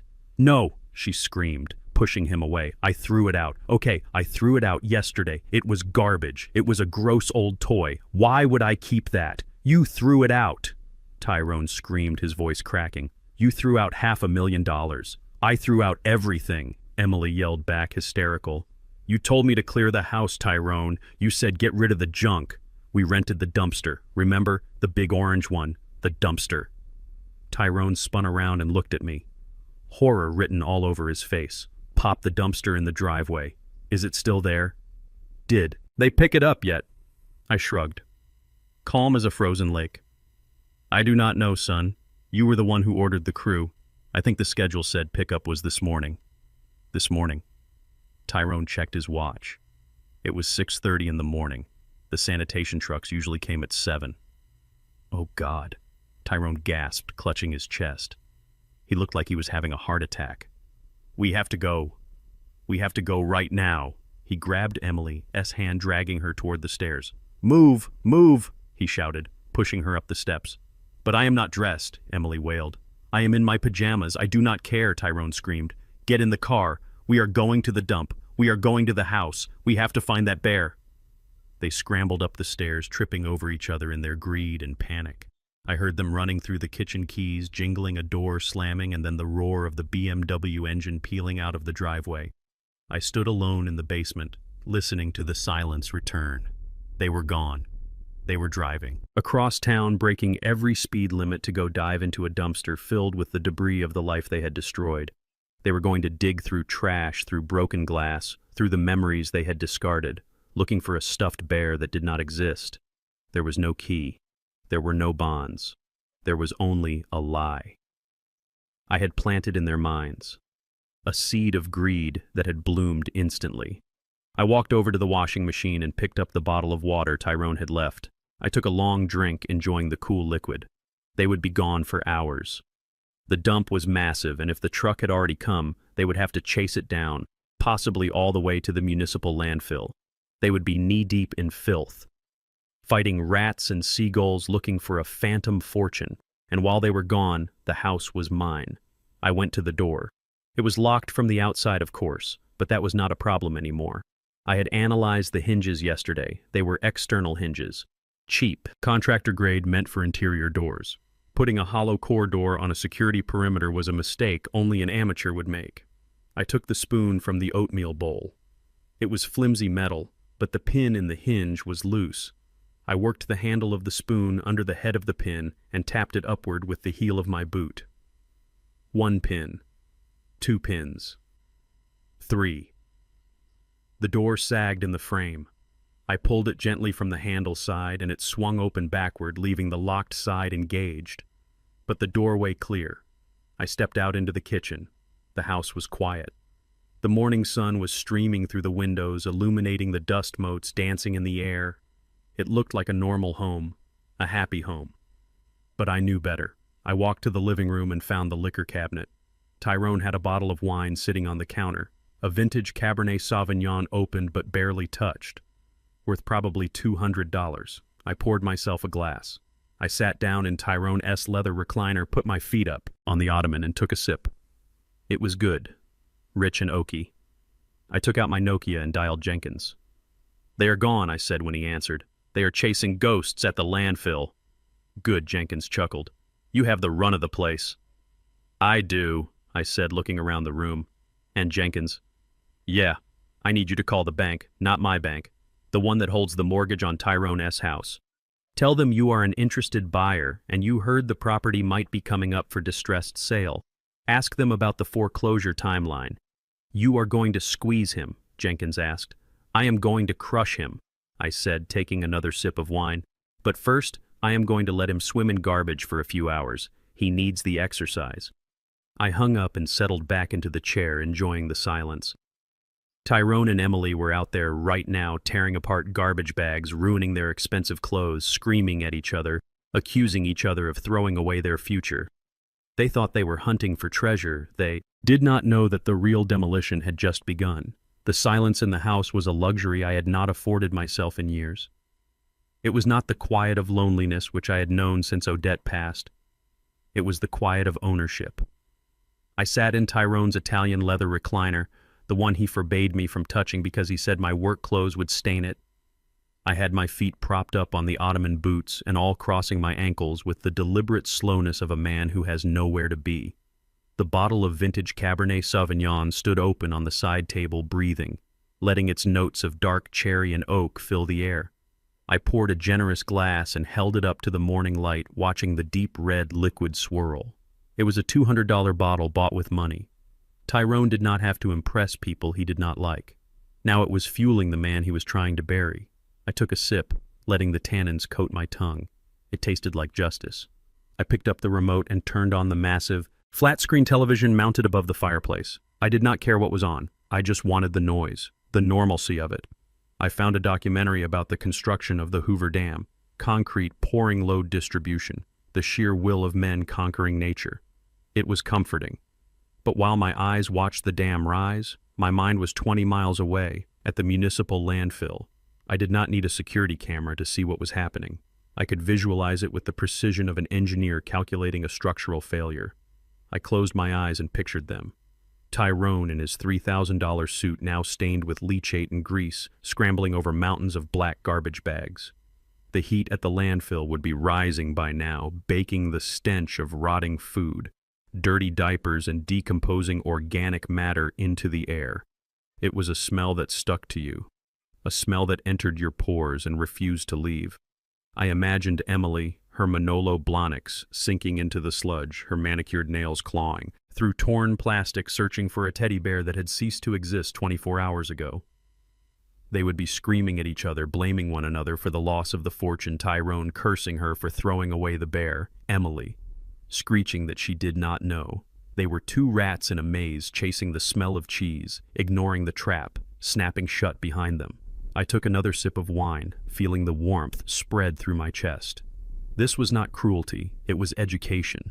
They needed to learn the value of $1, and there is no better teacher than digging through filth for a phantom fortune. They thought they were hunting for $500,000. In reality, they were hunting for their own dignity, and they were not going to find it. I checked my watch. It had been 4 hours. The drive to the dump was 40 minutes. The intake line would have been long, then they would have had to bribe or beg the site manager to let them search the active dumping ground. That meant they had been knee-deep in trash for at least 2 hours. They would be exhausted, dehydrated, and desperate. They would be reaching the breaking point. I poured another glass of wine and waited. The documentary shifted to the installation of the turbines, massive steel beasts designed to generate power. I felt a kinship with them. I was generating power too, silent and unseen, waiting to release the current. Around noon, I heard the rumble of the BMW engine in the driveway. It did not sound smooth and arrogant like it usually did. It sounded rough, hurried. The car door slammed with a violence that shook the front window. Then a second slam. I did not move. I stayed in the recliner, my glass in hand, my eyes fixed on the television screen. The front door flew open, banging against the wall. The smell hit me before they did.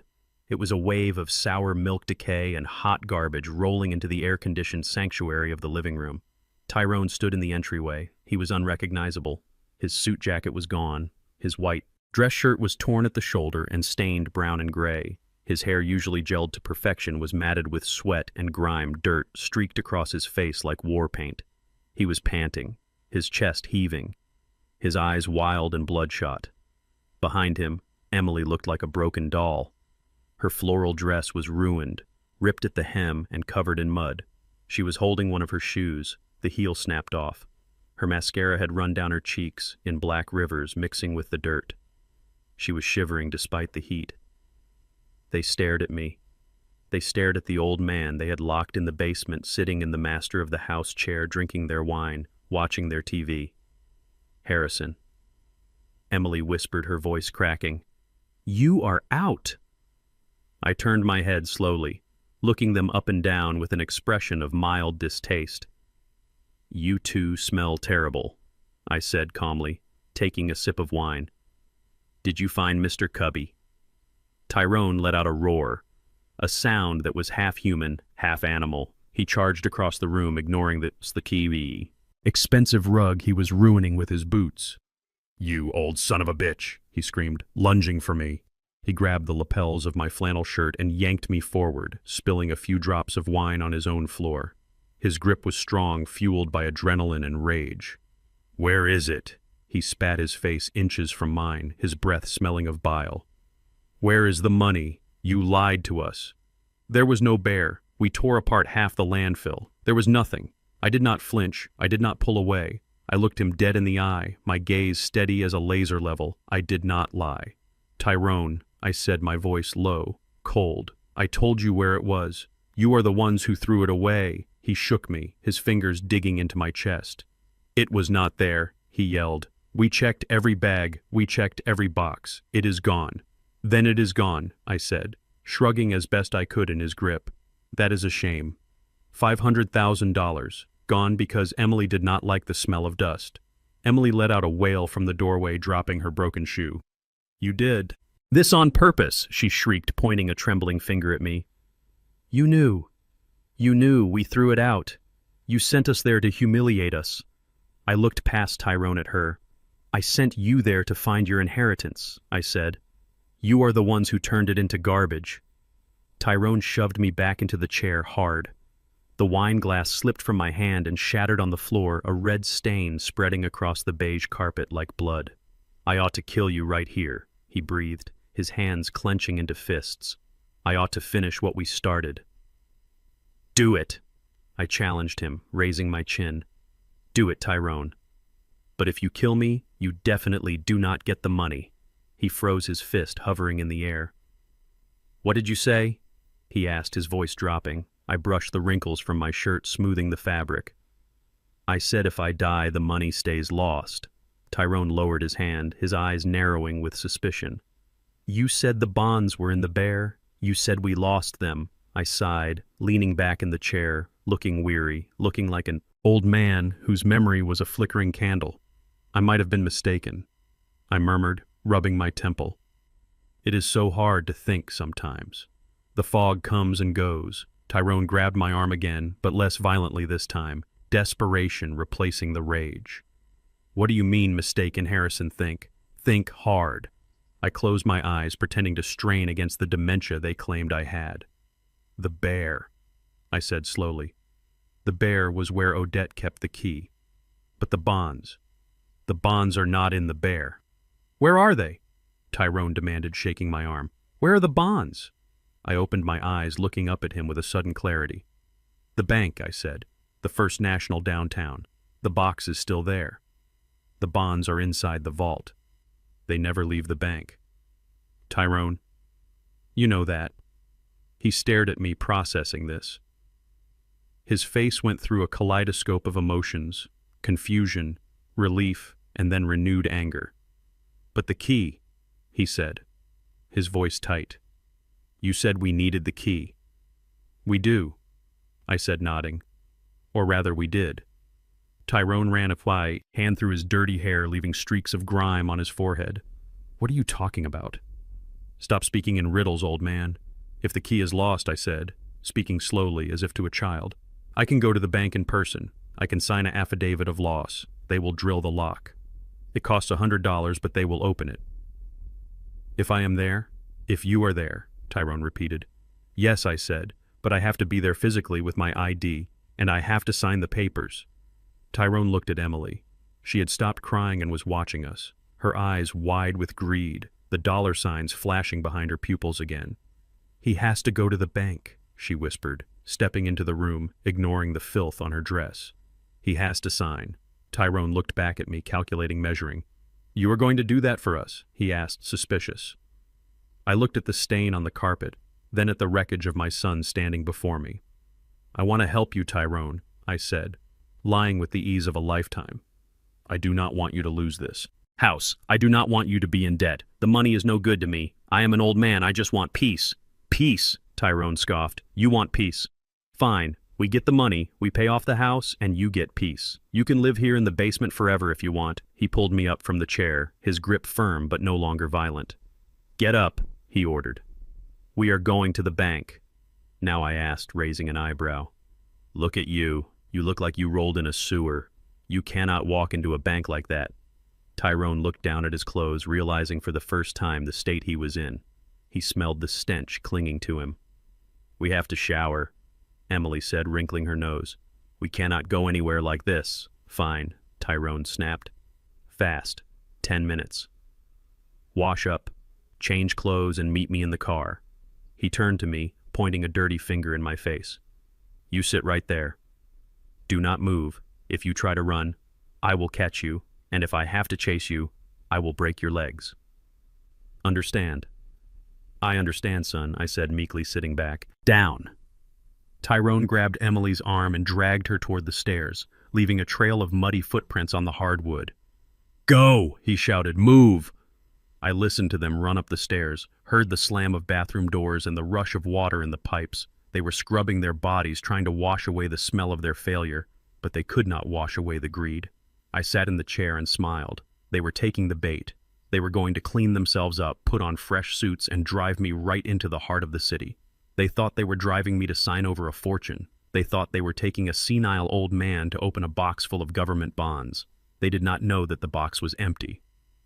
They did not know that the only thing waiting for them at the bank was the truth. And they certainly did not know that I had already called ahead. I reached into the cushion of the chair where I had tucked the Nokia while they were upstairs. I sent a single text message to Ross Package. Is in transit. ETA 45 minutes. Prepare the reception. I put the phone back and folded my hands in my lap, waiting. The smell of the landfill still hung heavy in the room, masking the scent of the expensive wine, but to me, it smelled like victory. Tyrone was going to drive me to the bank. He was going to walk me into the vault, and he was going to watch me open that box. And when he saw what was inside, when he realized that the game was over, I was going to be the one laughing. I closed my eyes and listened to the shower running upstairs. Scrub hard, son, I thought. You are never going to get clean from this. The BMW tore down the highway, weaving through traffic with a recklessness that made my stomach turn. Tyrone was driving like a man possessed, his knuckles white on the leather steering wheel, his eyes darting between the road and the rearview mirror. He was sweating again, despite the shower. The moisture beading on his forehead and dripping down his temple. Speed limits were just suggestions to him now. He was racing against a clock that only he could hear the ticking of the loan shark's patience running out. I sat in the passenger seat perfectly still. My hands rested on my knees, calm and steady. In the back seat, Emily leaned forward, her breath hot against my neck. I could smell the fear on her. It smelled like sour milk beneath her floral perfume. Suddenly, I felt a sharp pressure against my side, right between my ribs. I looked down. Emily was holding a small fruit paring knife she must have grabbed from the kitchen counter. The blade was short, but sharp enough to puncture a lung. "Do not say a word to anyone," she hissed, her voice trembling with a mixture of terror and malice. "If you try to signal for help, if you try to tell the bank tellers anything, I will stick this right into you. I swear to God. Harrison, I will do it." I looked at the knife. Then I turned my head slowly to look at her. She was pale, her eyes wide and manic, the pupils dilated. She looked like a cornered rat, baring its teeth. "You will not do anything, Emily," I said, my voice low and even. It was not a question. It was a statement of fact. "Try me," she spat, pressing the point harder against my jacket, pushing through the thick fabric until I felt the prick against my skin. "We have lost everything. We have nothing left to lose." "You have $500,000 to lose," I replied, not flinching. "If you stab me, I bleed out in the car or in the bank lobby. Either way, I die. And if I die, I cannot sign the papers. If I cannot sign the papers, the box stays locked. The bonds stay in the vault. And you and Tyrone stay broke." The logic hit her like a physical blow. Her hand wavered. She knew I was right. She needed me alive and functional at least for the next hour. After that, I knew my life expectancy would drop significantly, but right now I was the most valuable object in the car. Tyrone glanced over, seeing the knife. Emily put it away. He snapped his eyes, returning to the road. "Do not damage the merchandise. We need him walking and talking. Just keep him quiet." "I am not the one screaming," I said, looking out the window at the passing city skyline. The skyscrapers I had helped build rose up like steel sentinels watching my progress. I felt a strange sense of peace. I was entering the final phase of the demolition. The charges were set. The perimeter was clear. All that was left was to trigger the collapse. We pulled up to the First National Bank downtown. It was a massive building of gray stone and marble with tall pillars that spoke of old money and stability. It was the kind of place that intimidated people like Tyrone, people who lived on credit and hype, but to me it was just another structure, another load-bearing problem to be solved. Tyrone parked the car in a loading zone, ignoring the signs. "Get out," he ordered, rushing to my side and gripping my arm like a vice. "Keep your mouth shut, smile and get us to the box." Emily flanked my other side, her hand in her pocket, clutching the knife, her other hand gripping my elbow. We looked like a family helping a frail grandfather, but the pressure of their fingers told a different story. We walked through the revolving doors and into the cool, hushed atmosphere of the lobby. The air conditioning hit me first, crisp and clean, scrubbing away the smell of the landfill. The lobby was expansive with high ceilings and polished marble floors that clicked under Tyrone's dress shoes. Security guards stood by the doors looking bored but alert. Tyrone marched me toward the front desk, his posture aggressive. "I need to access a safety deposit box," he told the young woman at the counter. "My father is the account holder. We are in a hurry." The woman looked at Tyrone's disheveled appearance, his cheap suit trying to look expensive, and then she looked at me. In my worn flannel shirt and work boots, I looked like the maintenance man. But before she could answer, a door opened behind the counter, and a tall man in an immaculate navy suit stepped out. It was Mr. Sterling, the branch manager Ross had called him 2 hours ago. "Mr. Cole," the manager said, his voice booming across the quiet lobby. A smile spread across his face, genuine and warm. "It is wonderful to see you again, sir. We have been expecting you." Tyrone froze. He looked from the manager to me and back again, confusion warping his features. "You know him?" Tyrone asked, his voice cracking. "Know him." Mr. Sterling laughed, walking around the counter to shake my hand. "Harrison is one of our oldest and most valued clients. He designed the reinforcement grid for our main vault back in the 80s. This building literally stands because of your father." Tyrone. His mouth fell open. He stared at me as if seeing a ghost.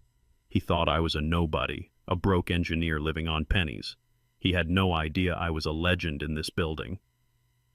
"Mr. Cole," the manager continued, ignoring Tyrone and focusing entirely on me. Mr. Ross called ahead. He said you needed to access your private box immediately. "We have prepared the room for you. Would you like some coffee water?" "No, thank you, Arthur," I said, using his first name, throwing Tyrone off balance even further. "I just need to get this done. My son is in a bit of a rush." "Of course," Arthur said, gesturing toward the heavy steel gate that led to the vault area. "Right this way." We walked toward the gate. Tyrone and Emily tried to follow, stepping close to my heels like shadows. "I am sorry," Arthur said, stepping in front of Tyrone, holding up a hand. "Access to the vault is restricted to the account holder only." "What?" Tyrone spluttered, indignation rising in his chest. "I am his son. I have power of attorney. I am afraid that does not matter, sir," Arthur said, his voice turning cold and professional. "Bank policy. The box is in Mr. Cole's name alone. Unless he has explicitly added you to the signature card, which he has not, you cannot enter the vault. You will have to wait in the lobby." "But he is old," Tyrone argued, desperate sweat beading on his upper lip. "He forgets things. He needs help with the key I do not have." "I do." "The key, remember," I interrupted, looking at Tyrone. My voice was calm, steady. "I have to sign the affidavit for the drill. Remember?" Tyrone looked trapped. He looked at the heavy steel gate, then at the armed guard standing next to it. He realized he could not bully his way past. He looked at me, his eyes pleading and threatening at the same time. "Do not mess this up, Pop," he hissed, leaning close so only I could hear. "You get those bonds and you bring them out here. If you try anything funny, Emily is waiting right here, and we know where you sleep." I nodded slowly, playing the part of the obedient cowed father. "I understand." Arthur swiped his badge and the gate clicked open. I stepped through, leaving my son and his wife on the other side of the bars. They looked like prisoners already trapped in their own greed and desperation, watching the only thing that could save them walk away. I followed Arthur down the long corridor lined with brass boxes. The air was cool and smelled of paper and dust. It was the smell of money. Arthur stopped at a small private room, a viewing room with a table and a single chair. "Here we are, Harrison," Arthur said softly. He reached into his pocket and pulled out a key box, 402. As Mr. Ross instructed, we moved it here for you. It is empty, of course. Thank you, Arthur, I said, taking the key. You are a good man. Take your time. He nodded and closed the door, leaving me alone. I sat down in the chair and placed the metal box on the table. It was long and narrow, cold to the touch. My hands were not shaking. Not anymore. I felt a supreme clarity. I opened the lid. It was empty, just as I knew it would be. There were no bonds. There was no fortune inside this tin box. The fortune was in the trust fund, safe and untouchable. I reached into my pocket and pulled out a piece of paper. I had prepared it the night before, writing it by the light of the moon in the basement. It was a single sheet of notebook paper folded twice. I unfolded it and placed it inside the empty metal box in bold black ink. I had written 5 words. I am the buyer. I stared at the words for a moment. The ink looked blacker than night. It was the punchline to the joke they did not know they were telling. It was the revelation that would shatter their reality. Tyrone thought he had sold my house to a stranger, an investor, a faceless corporation. He thought he had outsmarted me. He did not know that the LLC that bought the house was mine. He did not know that the $450,000 he had received was my money. Money I had paid to buy back my own property. I was the buyer. I closed the lid of the box with a satisfying snap. I left the paper inside, waiting for the moment when the truth would come out, when the police would open this box as evidence. They would find my note, a confession of victory. I stood up and smoothed my flannel shirt. I checked my reflection in the polished metal of the box. I looked tired, old, worn down, but my eyes were bright. They were the eyes of a man who had just won a war without firing a shot.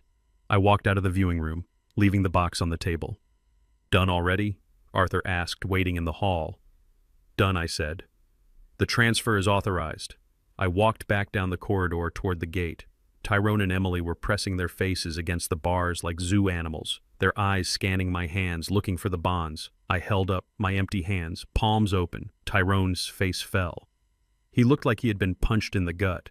Where is it? He shouted as I stepped through the gate. Where is the money? I stopped in front of him, keeping my voice low so the guard would not react. It is electronic, son, I said. Calm and reasonable. These are government bonds, Tyrone. You do not just carry them out in a sack like a bank robber.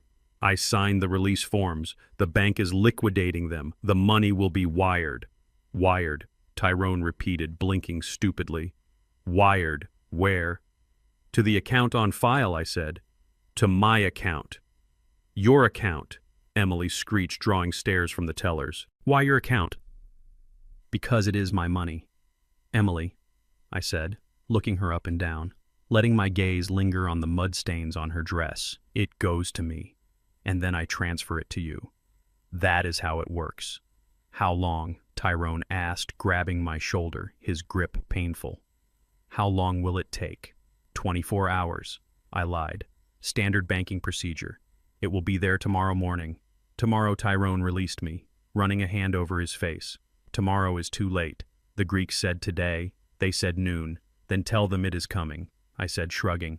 Tell them the wire is pending. Show them the deposit slip if you have to, but that is the best I can do.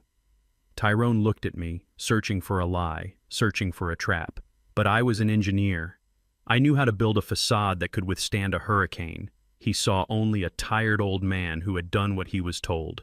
Fine, he spat. Fine. We go home. We wait. But you are staying in the basement, Pop. And if that money is not there by 9 a.m. tomorrow, I am going to tear this whole city apart. I nodded meekly. I understand. Let us go, Emily hissed, grabbing my arm again. Let us get out of here.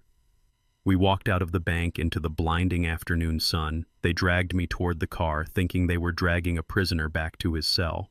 They did not know that the wire transfer was never coming. They did not know that the only thing arriving tomorrow morning was a squad of FBI agents and a foreclosure notice. I got into the car and buckled my seatbelt. Drive safely. Son, I said, closing my eyes. I would hate for anything to happen to us now that we are so close. Tyrone slammed the car into gear and peeled away from the curb. I smiled internally, listening to the engine roar. The demolition was complete. Now I just had to watch the dust settle. The drive back to the house was a blur of aggressive lane changes and terrified silence inside the cabin of the BMW. Tyrone drove like a man running from a fire, his eyes fixed on the road with a manic intensity that made the veins in his neck bulge against his collar. Emily sat in the back seat chewing on her thumbnail until it bled, her eyes darting around as if looking for an escape route that did not exist. I sat in the passenger seat, calm and collected, watching the city pass by. My hands were folded in my lap, resting easily. I was the eye of the storm, the only steady point in their collapsing world. When we screeched into the driveway, Tyrone did not even turn off the engine before he was out of the car. He ran around to my side and yanked the door open, grabbing my arm with a grip that bruised. "Get inside," he snarled, dragging me up the steps. "Get inside and make the transfer." Emily followed close behind, stumbling in her heels, her face a mask of panic. We burst into the house, the cool air conditioning offering no relief from the heat of Tyrone's desperation. He pushed me toward the kitchen island where his laptop sat open and glowing. "Do it now," he shouted, slamming his hand on the marble counter log, "and transfer the money. I want to see the confirmation screen." I moved slowly, deliberately, irritating him with every second I wasted. I pulled out the chair and sat down, adjusting my flannel shirt. I looked at the screen, then up at him. "I cannot transfer it instantly, Tyrone," I said, my voice steady and reasonable. "You know how large transactions work. It is $500,000. The bank has security protocols. They have to verify the source of funds and the destination account." Tyrone's face turned a shade of purple I had never seen before. He leaned over me, his breath smelling of stale coffee and fear. "Do not give me that bureaucratic garbage." "Pop, you said 24 hours. You said it would be there tomorrow morning." "It will," I lied, smoothing my hair back. "The transfer is initiated, but it has to clear the federal clearinghouse. It takes time." "Tyrone, it is out of my hands." He slammed his fist onto the counter, making the fruit bowl jump. "You better not be playing me, old man. If that money is not in my account by noon tomorrow, I am going to lose my mind. Do you understand? I am going to lose everything I understand." "Son," I said quietly, "I did what I could. The rest is up to the banking system." He stared at me, searching for deception, searching for a crack in my facade, but I was reinforced. Concrete, I gave him nothing but the weary expression of a father trying to help. His screw-up son. He groaned, a sound of pure frustration, and turned away, raking his hands through his hair. Just then, his phone began to ring. It was not a normal ringtone. It was a jarring, high-pitched alarm sound he had assigned to a specific contact. The color drained from his face instantly, leaving him looking gray and sickly. He stared at the phone on the counter as if it were a bomb counting down. "Answer it," Emily whispered from the doorway, her voice trembling. "Answer it, Tyrone, or they will come here." Tyrone reached out with a shaking hand and tapped the speaker icon. "Yeah," he said, his voice cracking. "Where is my money, Tyrone?" A voice boomed from the speaker, deep and gravelly, with a thick accent that sounded like it had been forged in a basement. It was the voice of a man who broke bones for a living. "I am getting it," Tyrone stammered, sweat beading on his forehead. "I swear, Tony. It is coming. The transfer is pending." "Pending." The voice laughed, a dry, humorless sound. "I do not pay my bills with pending." "Tyrone, I pay with cash. You said you sold the house. You said you had the $450. I do." "I did," Tyrone yelled, desperate. "I sold it. The money is there. It is just locked up. Locked up." The voice dropped an octave, becoming deadly quiet. "You are lying to me, Tyrone. I checked the public records. The sale went through yesterday. The funds were released. Why is my money locked up?" "I do not know," Tyrone cried, checking his laptop, frantically opening his own banking app. "There is a hold. I see the deposit, but it says pending investigation. I do not know why I watched from my chair, sipping the glass of water I had poured for myself. I knew exactly why I had instructed Ross to flag the transaction as suspicious immediately after I sent the money from my shell company. I had frozen the funds on my end, trapping Tyrone in a financial limbo. "Listen to me, little man," the voice on the phone growled. "You have until midnight, not tomorrow morning, not noon, midnight. If I do not see 200,000 in my crypto wallet by 12 a.m., I am sending the boys over. And they are not coming to talk. They are coming to take a piece of you. Literally. Tony, Please, Tyrone begged, tears streaming down his dirty face.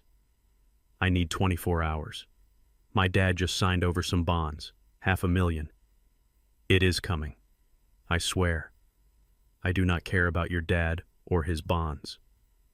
Midnight, Tyrone, or I chop off your hands and use them to open your safe myself. The line went dead. The silence that followed was heavy, suffocating.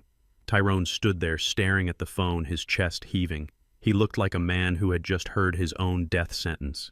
Midnight, he whispered. Midnight, he turned to his computer, typing furiously, clicking refresh over and over again on his banking screen. Come on, he screamed at the monitor. Come on, clear, you stupid money. But the screen remained unchanged, pending investigation. The words mocked him in bright red letters. The $450,000 from the house sale was visible but untouchable. It was a mirage, water in the desert that he could not drink. He spun around and looked at me, his eyes wild. Call the bank, he shouted. Call them and tell them to release the hold. It is your sale, Pop. You were the seller. Tell them it is legitimate. I cannot call them now. Tyrone, I said calmly, looking at the clock on the microwave. It is 5:30. The main office is closed. The fraud department does not open until 9 a.m. No, Tyrone roared, sweeping the fruit bowl off the counter. It crashed to the floor, apples and oranges rolling everywhere. No, no, no. He fell to his knees in the middle of the kitchen, pulling at his hair, sobbing. It was a pathetic sight. A grown man brought to his knees, not by grief but by greed. Emily stood in the doorway watching him. Her face was pale, but her eyes were calculating. She was looking at Tyrone like he was a piece of meat that had gone bad. She looked at the clock, then at the back door.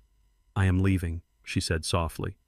Tyrone stopped sobbing and looked up at her, confusion clouding his tear-filled eyes. What? He asked.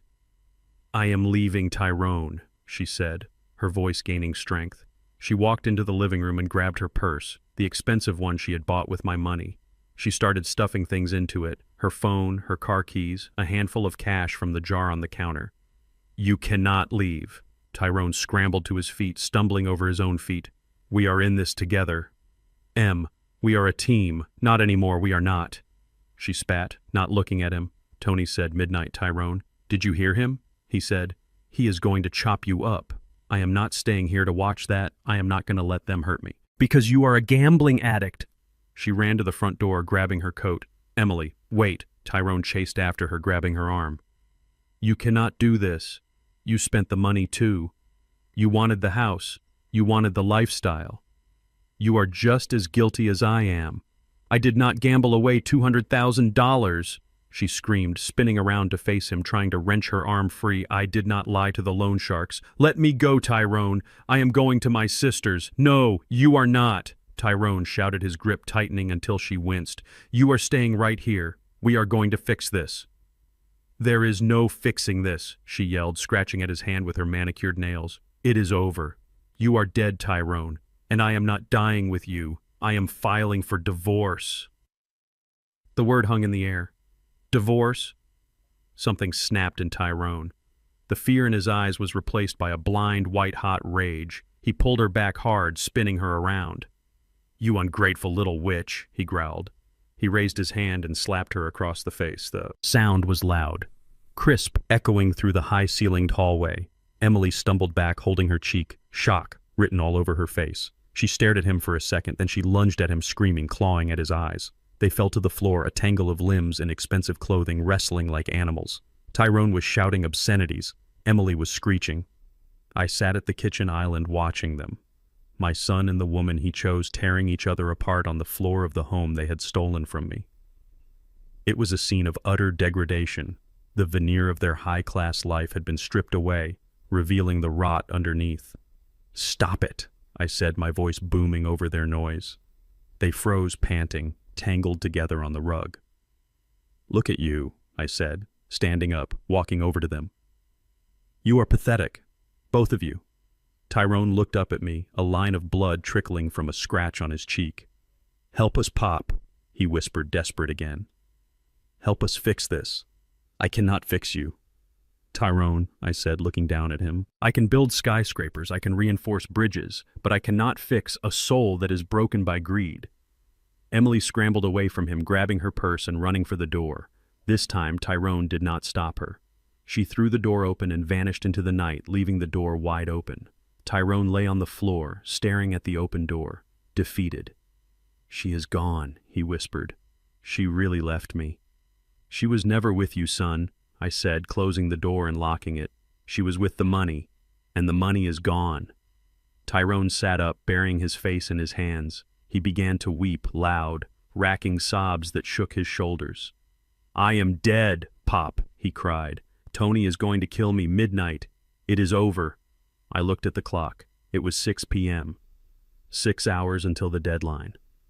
6 hours until the reckoning. I walked back to the kitchen and poured a glass of water. I took a sip, my hand steady.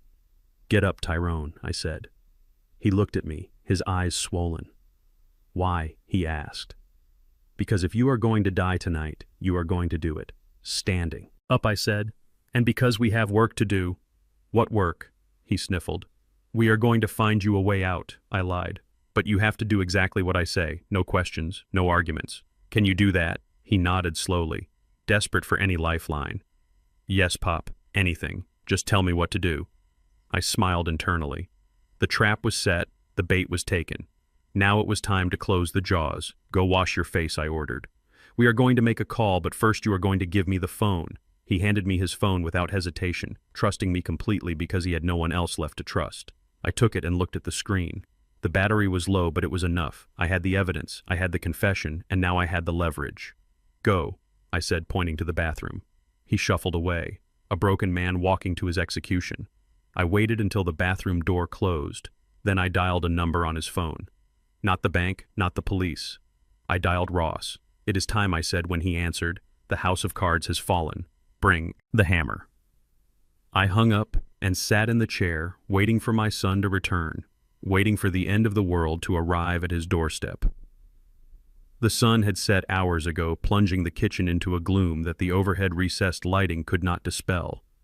The air conditioner hummed a low mechanical drone that did nothing to cool the feverish heat radiating from my son. Tyrone was pacing back and forth in front of the kitchen island, his shoes squeaking on the tile, his hands running through his hair in a repetitive, maddening gesture. He looked like a man whose soul was being eaten from the inside out. The digital clock on the microwave read 7:15 p.m. The deadline with the loan sharks was less than 5 hours away. I sat at the kitchen table nursing the glass of water I had poured earlier, watching him unravel. It was a study in structural failure, stress fractures appearing in the facade until the whole thing was ready to collapse. Suddenly, Tyrone stopped pacing. He turned to me, his eyes wide and unseeing, glazed over with a toxic mix of panic and adrenaline. He marched over to the junk drawer, the one where Emily kept the takeout menus and loose batteries. He yanked it open, the contents spilling onto the floor. He rummaged through the mess until he found what he was looking for, a roll of heavy-duty gray duct tape. He stormed over to me, ripping a long strip off the roll with a violent tearing sound. "Put your hands on the arms of the chair," he ordered, his voice trembling. I looked at him, calm and unmoving. "Tyrone, what are you doing?" "Do it!" he screamed, lunging forward and grabbing my left wrist. He slammed it against the wooden armrest of the chair and wrapped the tape around it tight enough to cut off circulation. He did the same with my right wrist, then my ankles, securing me to the heavy oak furniture. I did not fight him. I could have snapped his nose with a headbutt or kicked his knee backward until it shattered, but I needed him to commit. I needed him to go all the way to the point of no return. So I let him bind me. I let him turn his father into a hostage in his own home. When he was done, he stepped back, breathing hard. He reached into the back of his waistband and pulled out a gun. It was a small, cheap pistol, a Saturday night special, matte black and ugly. It looked like something he had bought from a trunk in a dark alleyway, the kind of weapon that misfired as often as it shot. He leveled it at my head, his hand shaking so badly the barrel wavered in the air. "Transfer the money," he snarled, spit flying from his lips, landing on my cheek. "Do it now, Harrison. Tell me the password. Tell me the codes." I looked at the gun, then at his face. I saw the boy I had taught to ride a bike. I saw the teenager I had taught to drive. I saw the man who was now ready to blow my brains out for a ledger entry. "You do not want to do this, son," I said, my voice steady. deep, resonant in the quiet kitchen. "Put the gun down. I will kill you," Tyrone shouted, pressing the cold metal circle against the center of my forehead. "I swear to God. Pop, I will paint this kitchen with your brains. If you do not give me that money, Tony is going to kill me anyway. I have nothing to lose. Give me the money." The pressure of the gun was a physical weight, a cold, hard point of contact. I calculated the angle. If he pulled the trigger, the bullet would pass through my frontal lobe, severing the connections that made me who I was.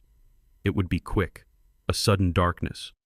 But I looked into his eyes and I saw fear, not resolve.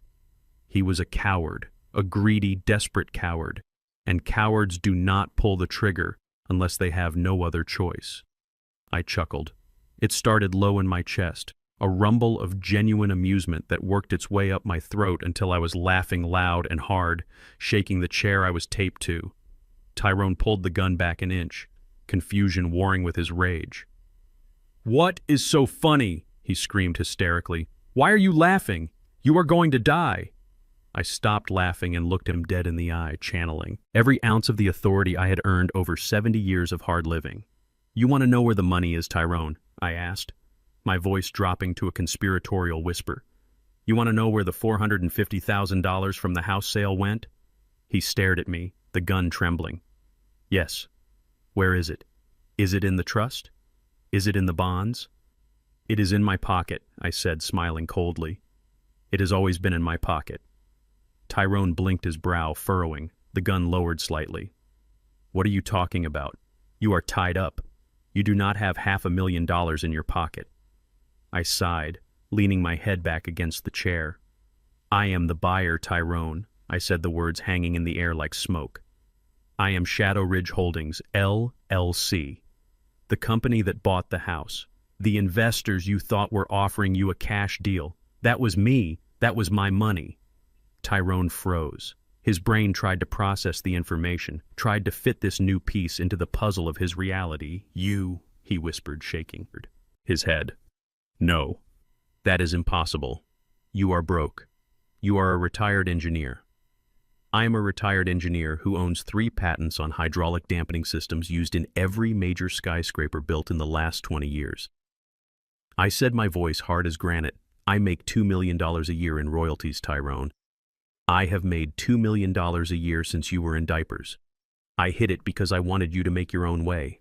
I wanted you to be a man, not a trust fund baby." He stepped back, the gun dropping to his side, his mouth hanging open. "You have millions," he gasped. "You have millions, and you let me struggle. You let me drown. I let you live." I corrected him. "I gave you a roof. I gave you an education. I gave you a start.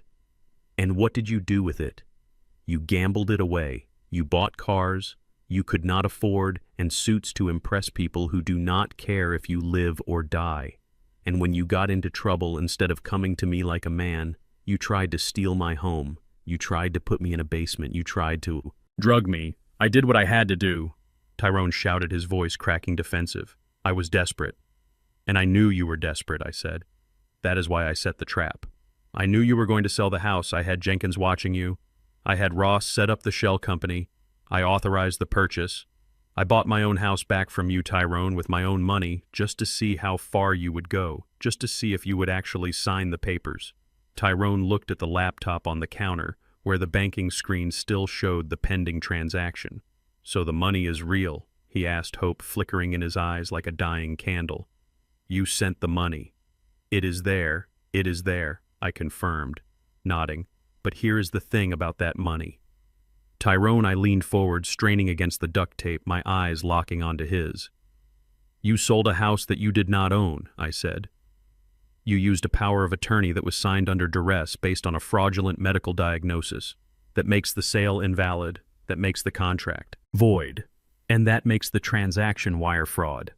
Tyrone's face went pale, the color draining away until he looked like a ghost. "Wire fraud," he whispered. "Federal wire fraud," I clarified. "And because I knew you were going to do it, I called the FBI this morning before we went to the bank. I told them everything. I told them about the loan sharks. I told them about the forgery. and I told them I was about to transfer $450,000 into your account as part of a sting operation. I paused, letting the weight of my words crush him. That money, Tyrone, the money sitting in your account right now, it is marked, it is federal evidence. The moment it hit your ledger, the trap snapped shut.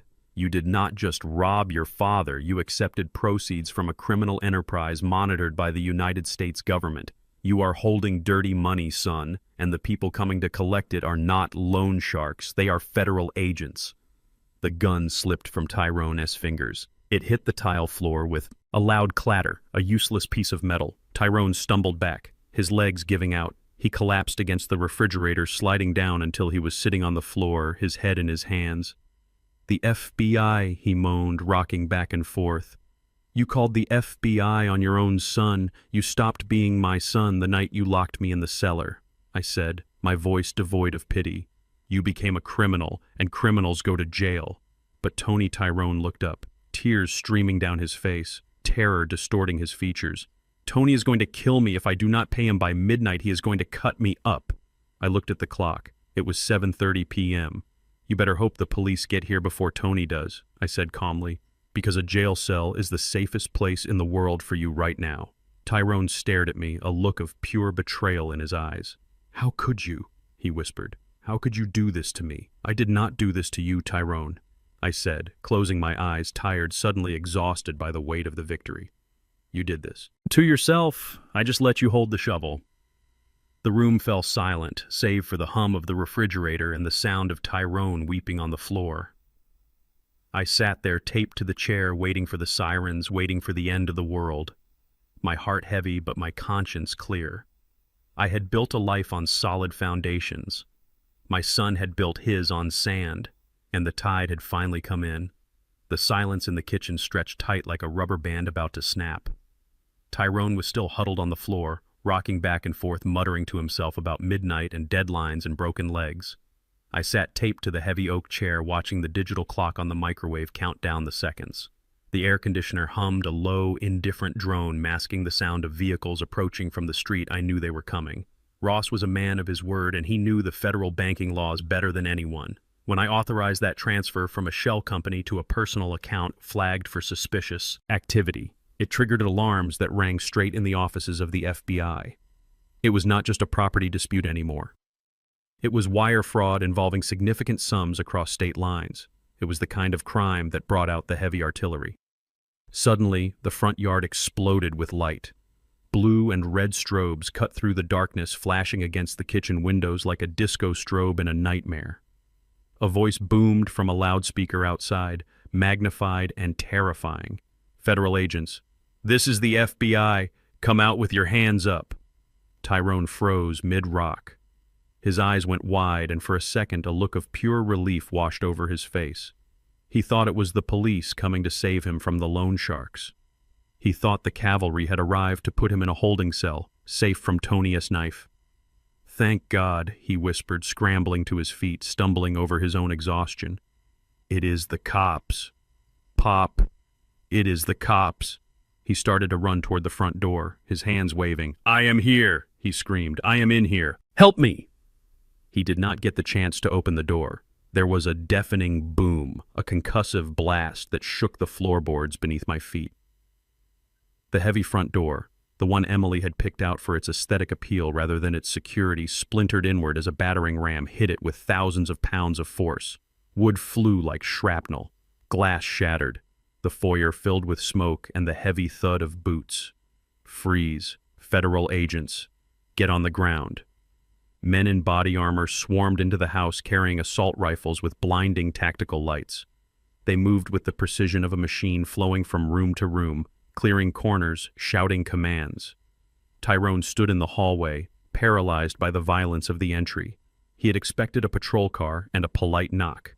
He got a SWAT team. Get down, a voice roared. Tyrone raised his hands, shielding his eyes from the lights. Do not shoot. It is my dad. He is the one who... A black-gloved hand grabbed Tyrone by the back of his expensive ruined shirt and slammed him into the wall. The impact knocked the wind out of him. He slid down the plaster, leaving a smudge of dirt and sweat, clear, kitchen clear. An agent entered the kitchen, his rifle raised. He saw me taped to the chair, the duct tape gleaming under his flashlight beam. Hostage secured, the agent shouted into his radio. Medical, get in here. 2 agents moved toward me, knives out. They sliced through the tape, binding my wrists and ankles with practiced efficiency. The circulation rushed back into my hands, painful and hot. I rubbed my wrists, looking at the chaos destroying my son's perfect home. They dragged Tyrone into the kitchen, forcing him face down on the tile floor. One agent pressed a knee into his back while another zip-tied his hands behind him. "You have the right to remain silent." An agent recited the words, mechanical and cold. I stood up, my legs shaky but holding. The agent who had cut me loose offered me a hand. "Are you okay, sir?" he asked, looking at the red marks on my skin. "Do you need a paramedic?" "I am fine," I said, my voice raspy.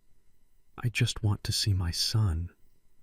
I walked over to where Tyrone lay pinned to the floor. His face was pressed against the cold ceramic, his eyes wild and rolling. He looked up and saw me standing over him, free and untouched while he was in chains. "You!" he screamed, spitting blood from a split lip. "You did this. You set me up." I looked down at him, feeling a profound hollowness where my heart used to be. "I did not set you up, Tyrone," I said softly. "I just called the authorities. You set yourself up the moment you tried to sell a house that did not belong to you. It was a trap," he wailed, struggling against the zip ties. "The money. It was a trap. It was a test," I corrected him. "And you failed. Search him," the lead agent ordered. An agent began to pat Tyrone down, checking his pockets and waistband. He pulled out the wallet, the keys, and then his hand stopped at the back of Tyrone's pants.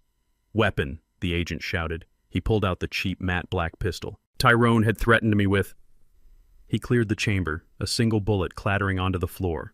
It spun like a coin before coming to rest near my boot.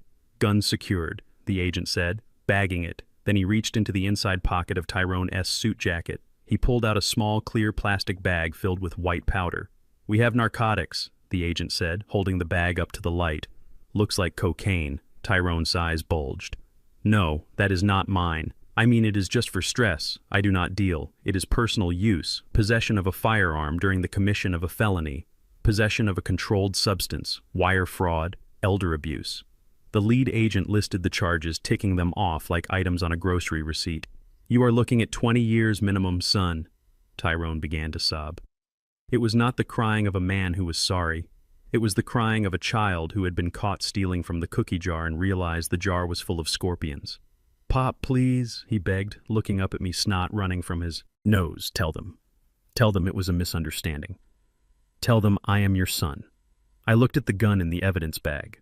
The gun he had pressed against my forehead not an hour ago. I looked at the drugs that explained his erratic behavior and his desperate need for cash.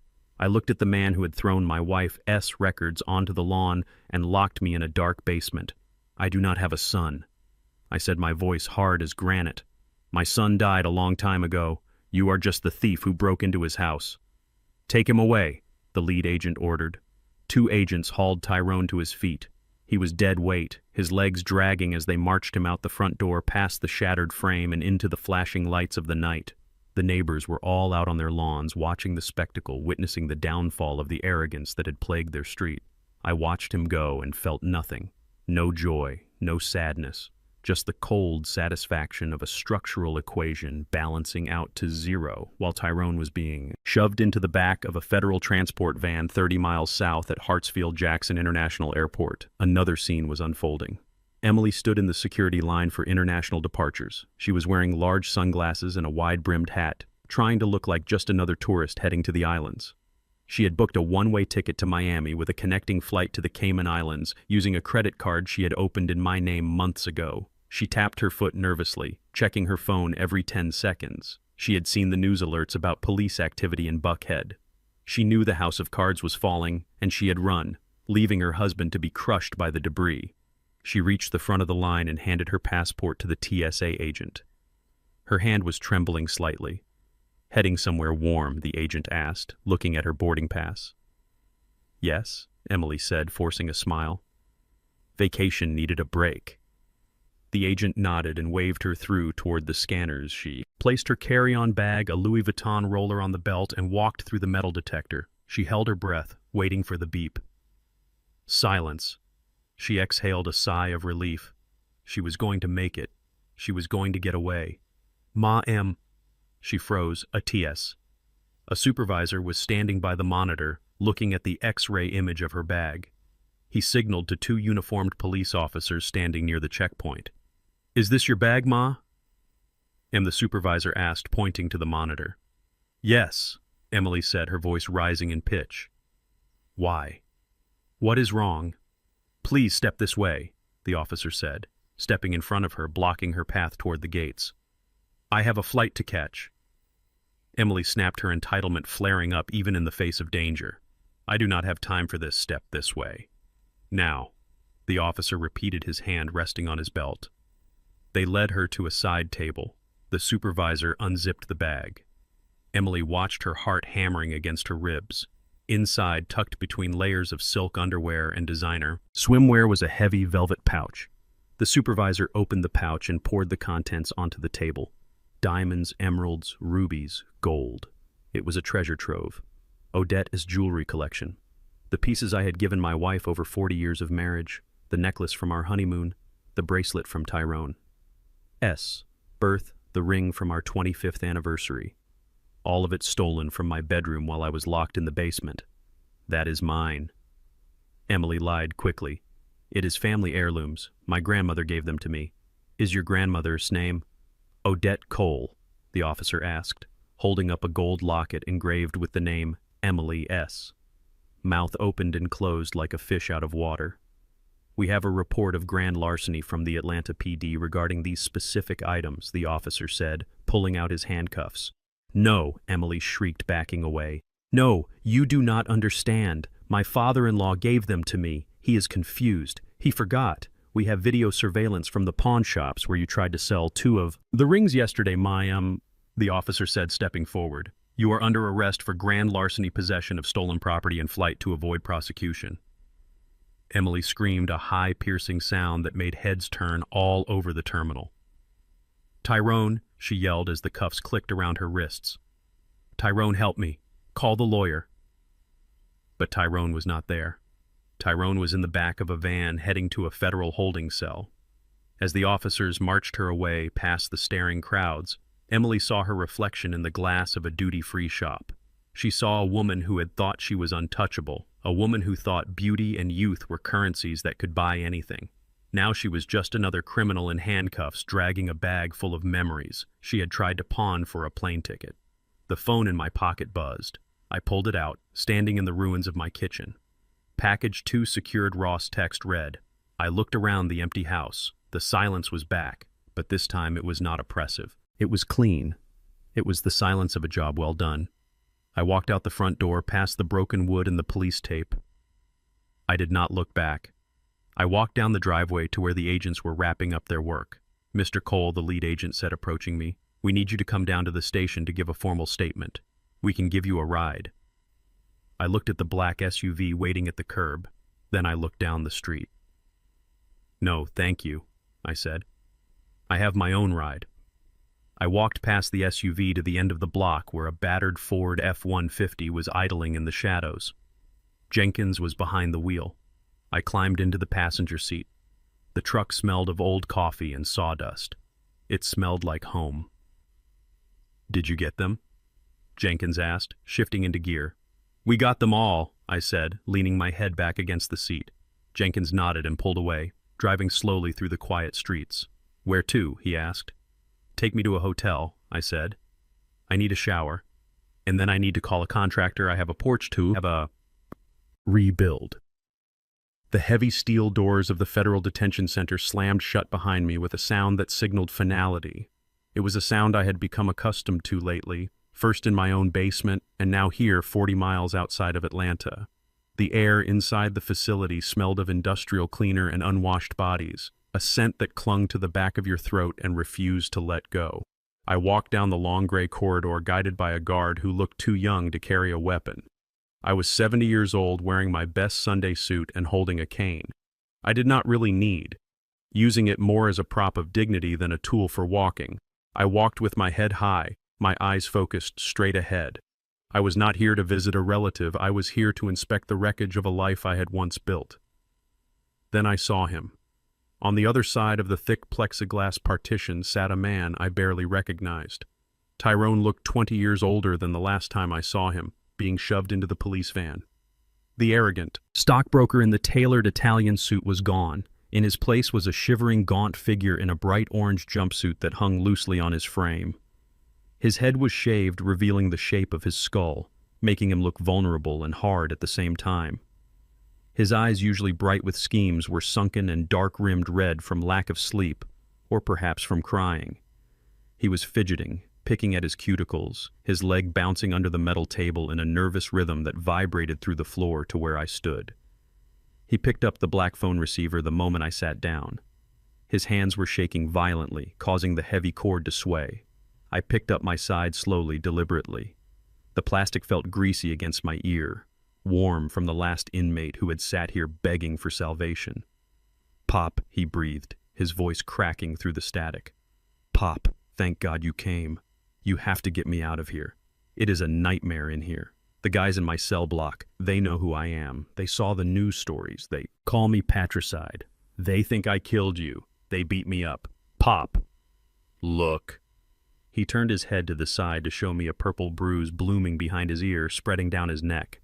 I looked at it without flinching. I assessed the damage like I would assess a crack in a retaining wall. Superficial, unsightly, but structurally sound. "You look terrible, Tyrone," I said, my voice flat, devoid of the warmth he was searching for. "I know I look terrible," he hissed, leaning closer to the glass, his breath fogging the surface. "That is why you need to help me. I talked to my public defender. He says, the bail is set at $100,000 because I am a flight risk and because of the gun charge. But you have that kind of money, Pop. I know you do. The feds told me everything during the interrogation. They told me about the patents. They told me about the trust fund in Delaware. They told me you are the one who bought the house back." He paused, licking his dry lips, his eyes wide, with a mixture of awe and resentment. "You played me, Pop. You played me like a fiddle. You had millions all this time and you let me stress about mortgage payments. You let me get involved with Tony. You watched me drown when you could have saved me with a check. You let me humiliate myself digging through a landfill for a bear that did not exist." I leaned forward, my reflection merging with his face in the glass. "I watched you drown, Tyrone, because you were the one who poked holes in the boat," I said. "You gambled away your life, you signed your name to debts you could not pay. And when the water got high, you did not ask for a life jacket. You tried to use my body as a raft. But I can fix it," Tyrone interrupted, desperate sweat beading on his forehead. "If you bail me out, I can fight this," the lawyer says. "If I cooperate, if I testify against Tony and the document forger, maybe I can get a deal, but I cannot do it from in here, Pop. I need to be out to prepare my defense. I need a real lawyer, not this public defender hack. You have the money. You can hire the best criminal defense team in the state. You can save me. You owe me that much for setting me up." I looked at my son, the man who had been a baby in my arms, the boy I had taught to fish, the teenager I had taught to drive. I looked for a spark of the person he used to be, but all I saw was a desperate criminal trying to run one last con, trying to manipulate the one person he had already destroyed. "I have the money," I said slowly, letting the words sink in. "I could pay your bail today. I could hire a team of lawyers that would make the district attorney head spin. I could probably get you reduced to probation if I threw enough cash at the problem. I have enough money to buy this entire prison block." Tyrone hope flared in his eyes, bright and pathetic. "So you will do it. You will help me. You are going to get me out." "No," I said. The word hung in the air, heavy as a tombstone. "Why?" He whispered, the hope dying instantly. "Why not? You are my father." "No, I am not," I replied, my voice steady. "I was your father when you were growing up. I was your father when I paid for your college. I was your father when I helped you with the down payment on your first house. But that man died. Tyrone, he died 3 weeks ago." Tyrone looked confused, shaking his head. "What are you talking about? You are sitting right there. You are alive." I leaned in close, my voice dropping to a whisper that carried all the weight of my pain. "He died the night you forced him out of his own home. He died when you shoved him into a damp basement and locked the door. He died when you fed him sedatives to make him crazy so you could steal his life. You killed him, Tyrone. You buried him under that house just as surely as if you had put a bullet in his head. The man sitting in front of you right now is not your father. I am just the victim who survived. I am the witness to your crime." Tyrone recoiled as if I had slapped him. Tears began to stream down his face. Real tears this time. Tears of a man realizing he had burned the burned. Only bridge that mattered. "Pop, please," he sobbed, placing his hand against the glass snot running from his nose. "I am sorry. I was scared. I was desperate. I love you. Do not leave me in here. Do not let me die in here." I stood up. The chair scraped against the floor, loud and harsh. I adjusted my jacket, smoothing the lapels. I looked down at him one last time. I did not feel anger anymore. I did not feel hate. I just felt a profound hollowness. A space where my son used to be. "You made your bed, Tyrone," I said.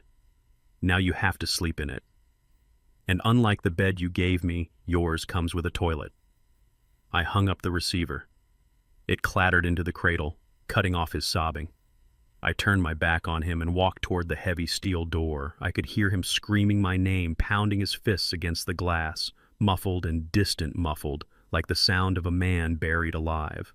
I signaled the guard to open the door. I walked out into the sunlight of the parking lot, taking a deep breath of fresh air. It tasted sweet. It tasted like freedom. I had lost a son, but I had regained my life, and that was a trade I was finally willing to accept. The courtroom was a theater of the absurd, and Emily was giving the performance of her life.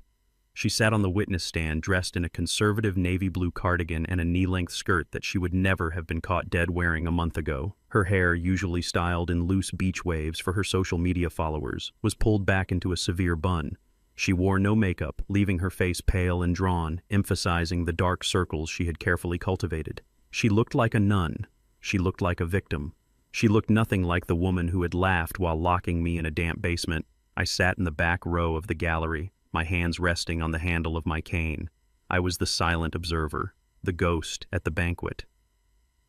The prosecutor, a sharp woman named Ms. Sterling, with eyes like flint, was walking Emily through her testimony. Emily had cut a deal, or at least she thought she had.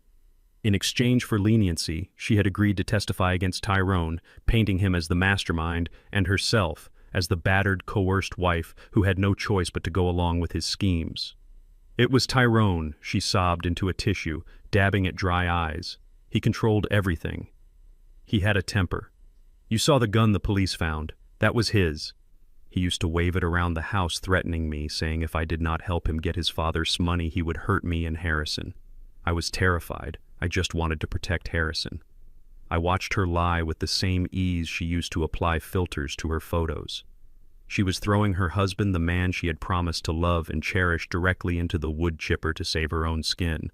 She told the jury about the forgery, claiming Tyrone had practiced my signature for weeks while forcing her to watch. She told them about the drugs, claiming Tyrone forced her to hide them in the pantry. She even blamed him for the sale of the house, saying she had begged him not to do it. "I did not know what to do," she whispered, her voice trembling perfectly. "I was a prisoner in my own home, just like Harrison." The jury looked sympathetic.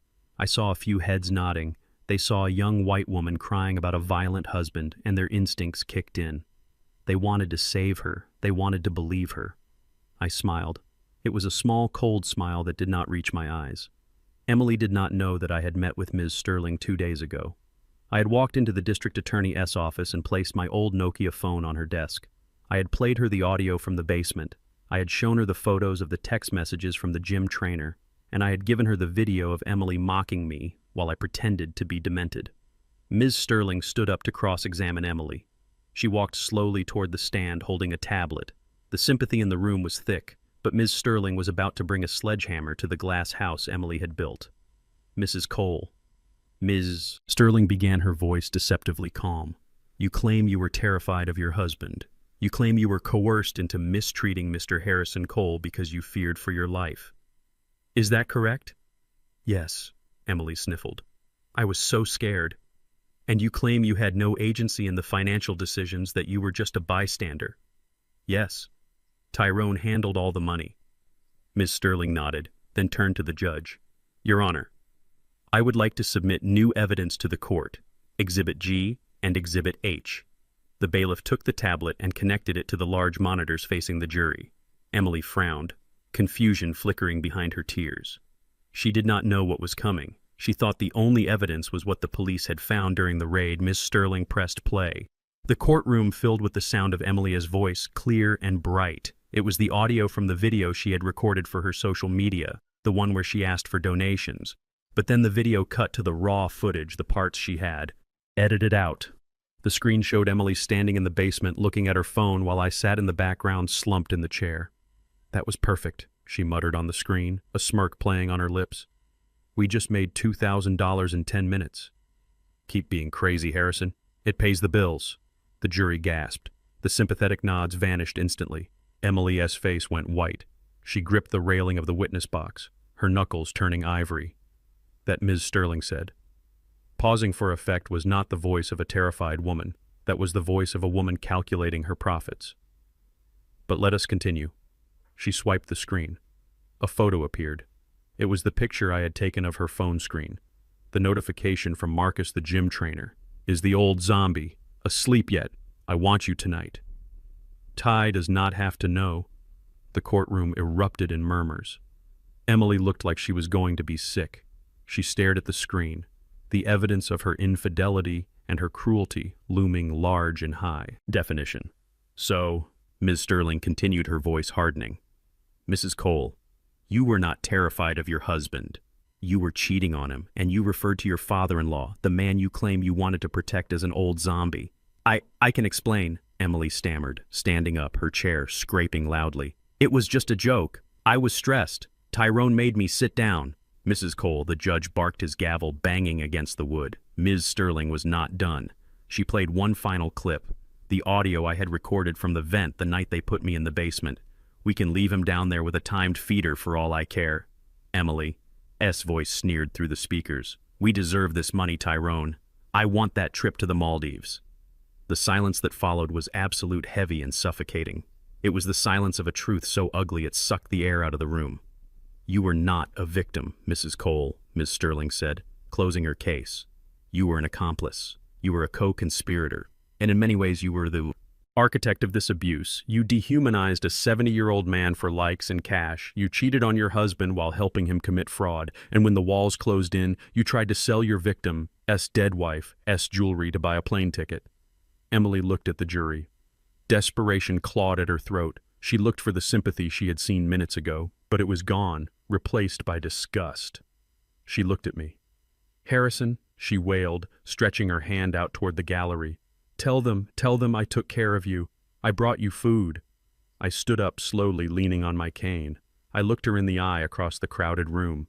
You brought me poison. Emily, I said, my voice carrying to every corner of the court. You fed me sedatives and called it care. You are not a victim. You are a predator who got caught. The judge sentenced her 3 days later. The plea deal she had hoped for was shredded. The prosecutor pursued maximum penalties, citing the aggravating factors of elder abuse and the calculated nature of the crimes. Emily stood before the bench, stripped of her dignity, stripped of her lies.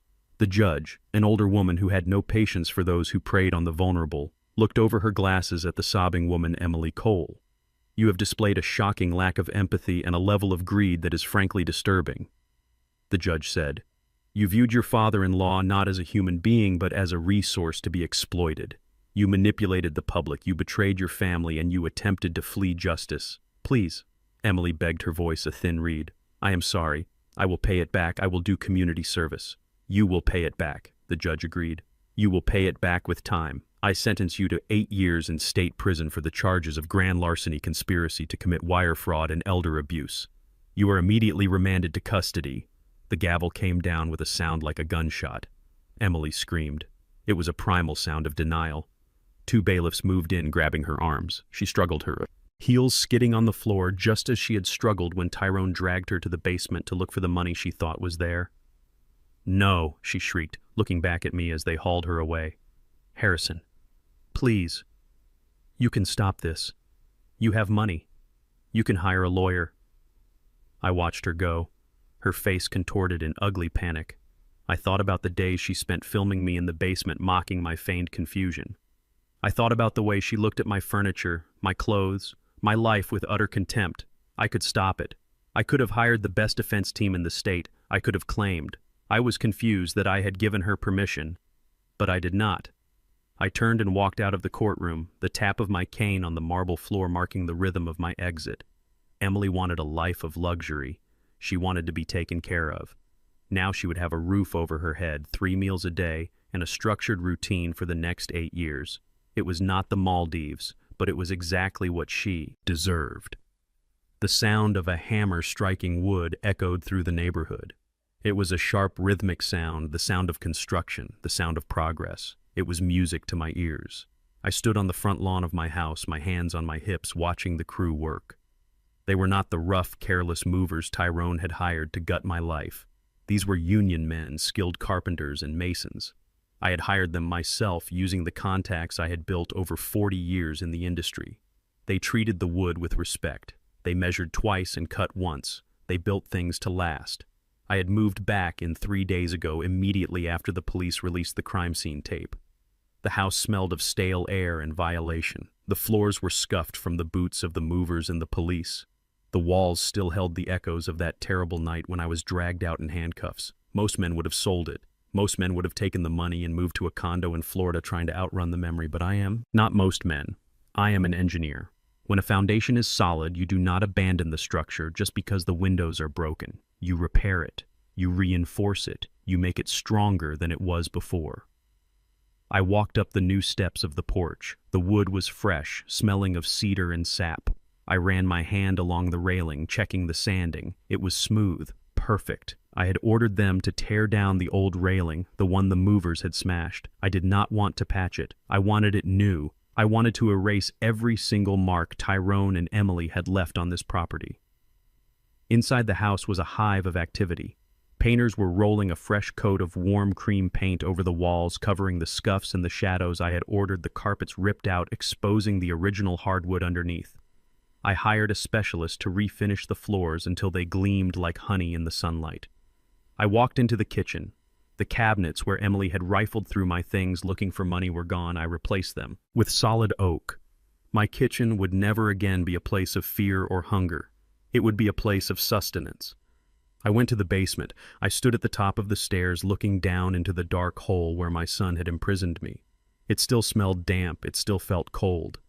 I could have sealed it up. I could have walled off the door and pretended it did not exist. But that would be hiding.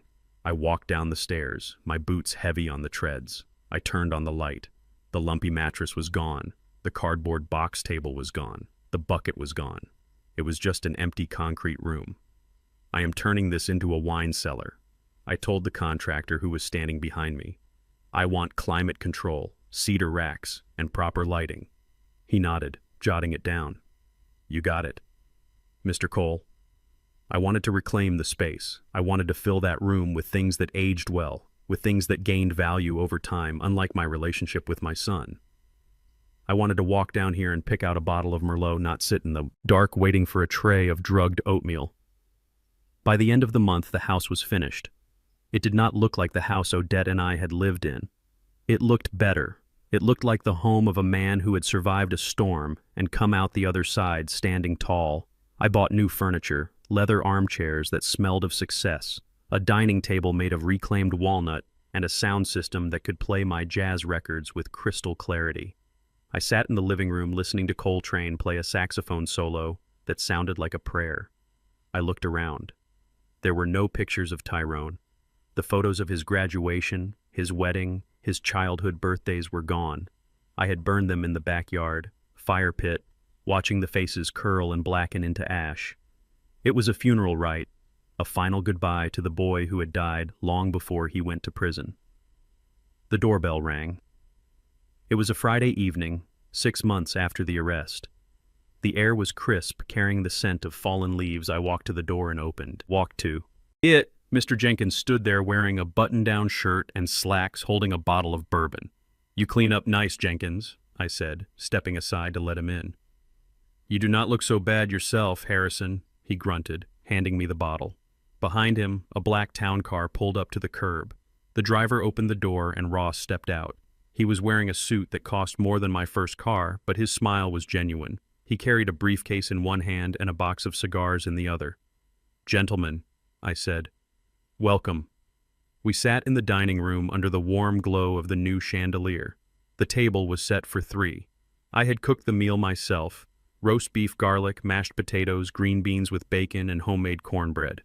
It was a meal. Odette used to make a meal that tasted of comfort and history. We ate and we talked. We did not talk about Tyrone. We did not talk about Emily or the trial or the prison sentences. That was old news. That was debris. We had already cleared away. We talked about baseball. We talked about the changing skyline of Atlanta. We talked about the old days when a handshake meant something and loyalty was not a currency to be traded. Ross wiped his mouth with a linen napkin and leaned back in his chair. He looked at me, his sharp eyes softening. "You know, Harrison," he said, swirling the wine in his glass, "we need to discuss the elephant in the room, or rather, the elephant in the trust fund." I nodded. I knew this was coming. The patents were still generating revenue, the house sale money. The $450,000 I had used to trap Tyrone had been returned to me after the investigation concluded. My net worth was substantial, and I was a 70-year-old man with no heirs. The state froze Tyrone's assets, Ross continued. We recovered almost everything he stole, the pension payments, the unauthorized withdrawals. It is all back in your account. Plus, with the market upticks, your portfolio is looking very healthy. So the question is, my friend, what do you want to do with it? You cannot take it with you. I looked at Jenkins. He was nursing his bourbon, watching me. He knew what it was like to be alone. He knew the weight of a legacy that had nowhere to go. "I have been thinking about that," I said. I looked around the room at the wealth I had accumulated, the wealth that had almost gotten me killed. "It is funny, Ross. For 40 years I saved every penny for Tyrone. I thought I was building a future for him. But money is like water. It takes the shape of the container you pour it into. Tyrone was a sieve. It just poured right through him. "So what is the plan?" Ross asked. "Do you want to travel? Buy a boat?" I chuckled, shaking my head. "I am too old for boats, and I have seen enough of the world. I want to build something, Ross, but not a building. I want to build a foundation." "A foundation?" Ross asked, raising an eyebrow. "I want to start the Odette Cole Scholarship for Structural Engineering." I said the words feeling right in my mouth, full and heavy. "I want to find kids like me, kids from the neighborhoods in South Atlanta who have brains but no money, kids who look at a bridge and see the math, not just the concrete. I want to pay for their tuition, their books, their housing. I want to give them the start I never had." Ross smiled. It was a slow, wide smile. "That is a lot of money, Harrison. We are talking about a perpetual endowment." "Do it," I said firmly. "Draft the papers. I want the first recipient selected by next fall, and I want one condition." "Name it." "They have to take a class on ethics." I said, "My son knew how to count money, but he did not know what it was worth. I want these kids to know the difference." "Done," Ross said, raising his glass. "To the Odette Cole Scholarship," to Odette Jenkins added, raising his bourbon. "To the future," I said, clinking my glass against theirs. We sat there for hours telling stories, laughing, drinking the good wine. It was the best dinner I had had in years. It was a dinner with family, not the family you are born with, but the family you choose. The family that stands by you when the walls are falling down. Later that night, after Ross and Jenkins had left, I stood in the hallway looking at the control panel for the new security system. It was state-of-the-art. Biometric scanners, motion sensors, reinforced locks. It was a fortress.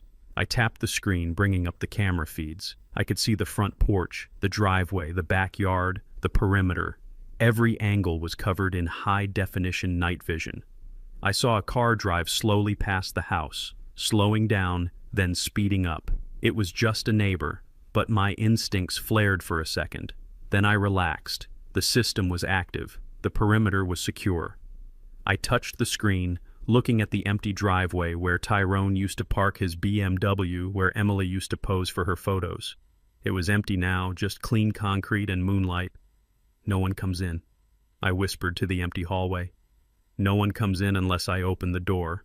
Not friends, not neighbors, and definitely not family. I turned off the panel and walked to the kitchen. I poured the last of the wine into my glass and walked out onto the back porch. The air was cool and the stars were bright pinpricks of light in the velvet darkness. I sat in my rocking chair, the wood creaking softly underneath me. I took a sip of wine, tasting the dark fruit and the earth. It tasted like freedom. I was 70 years old. I had no wife. I had no son.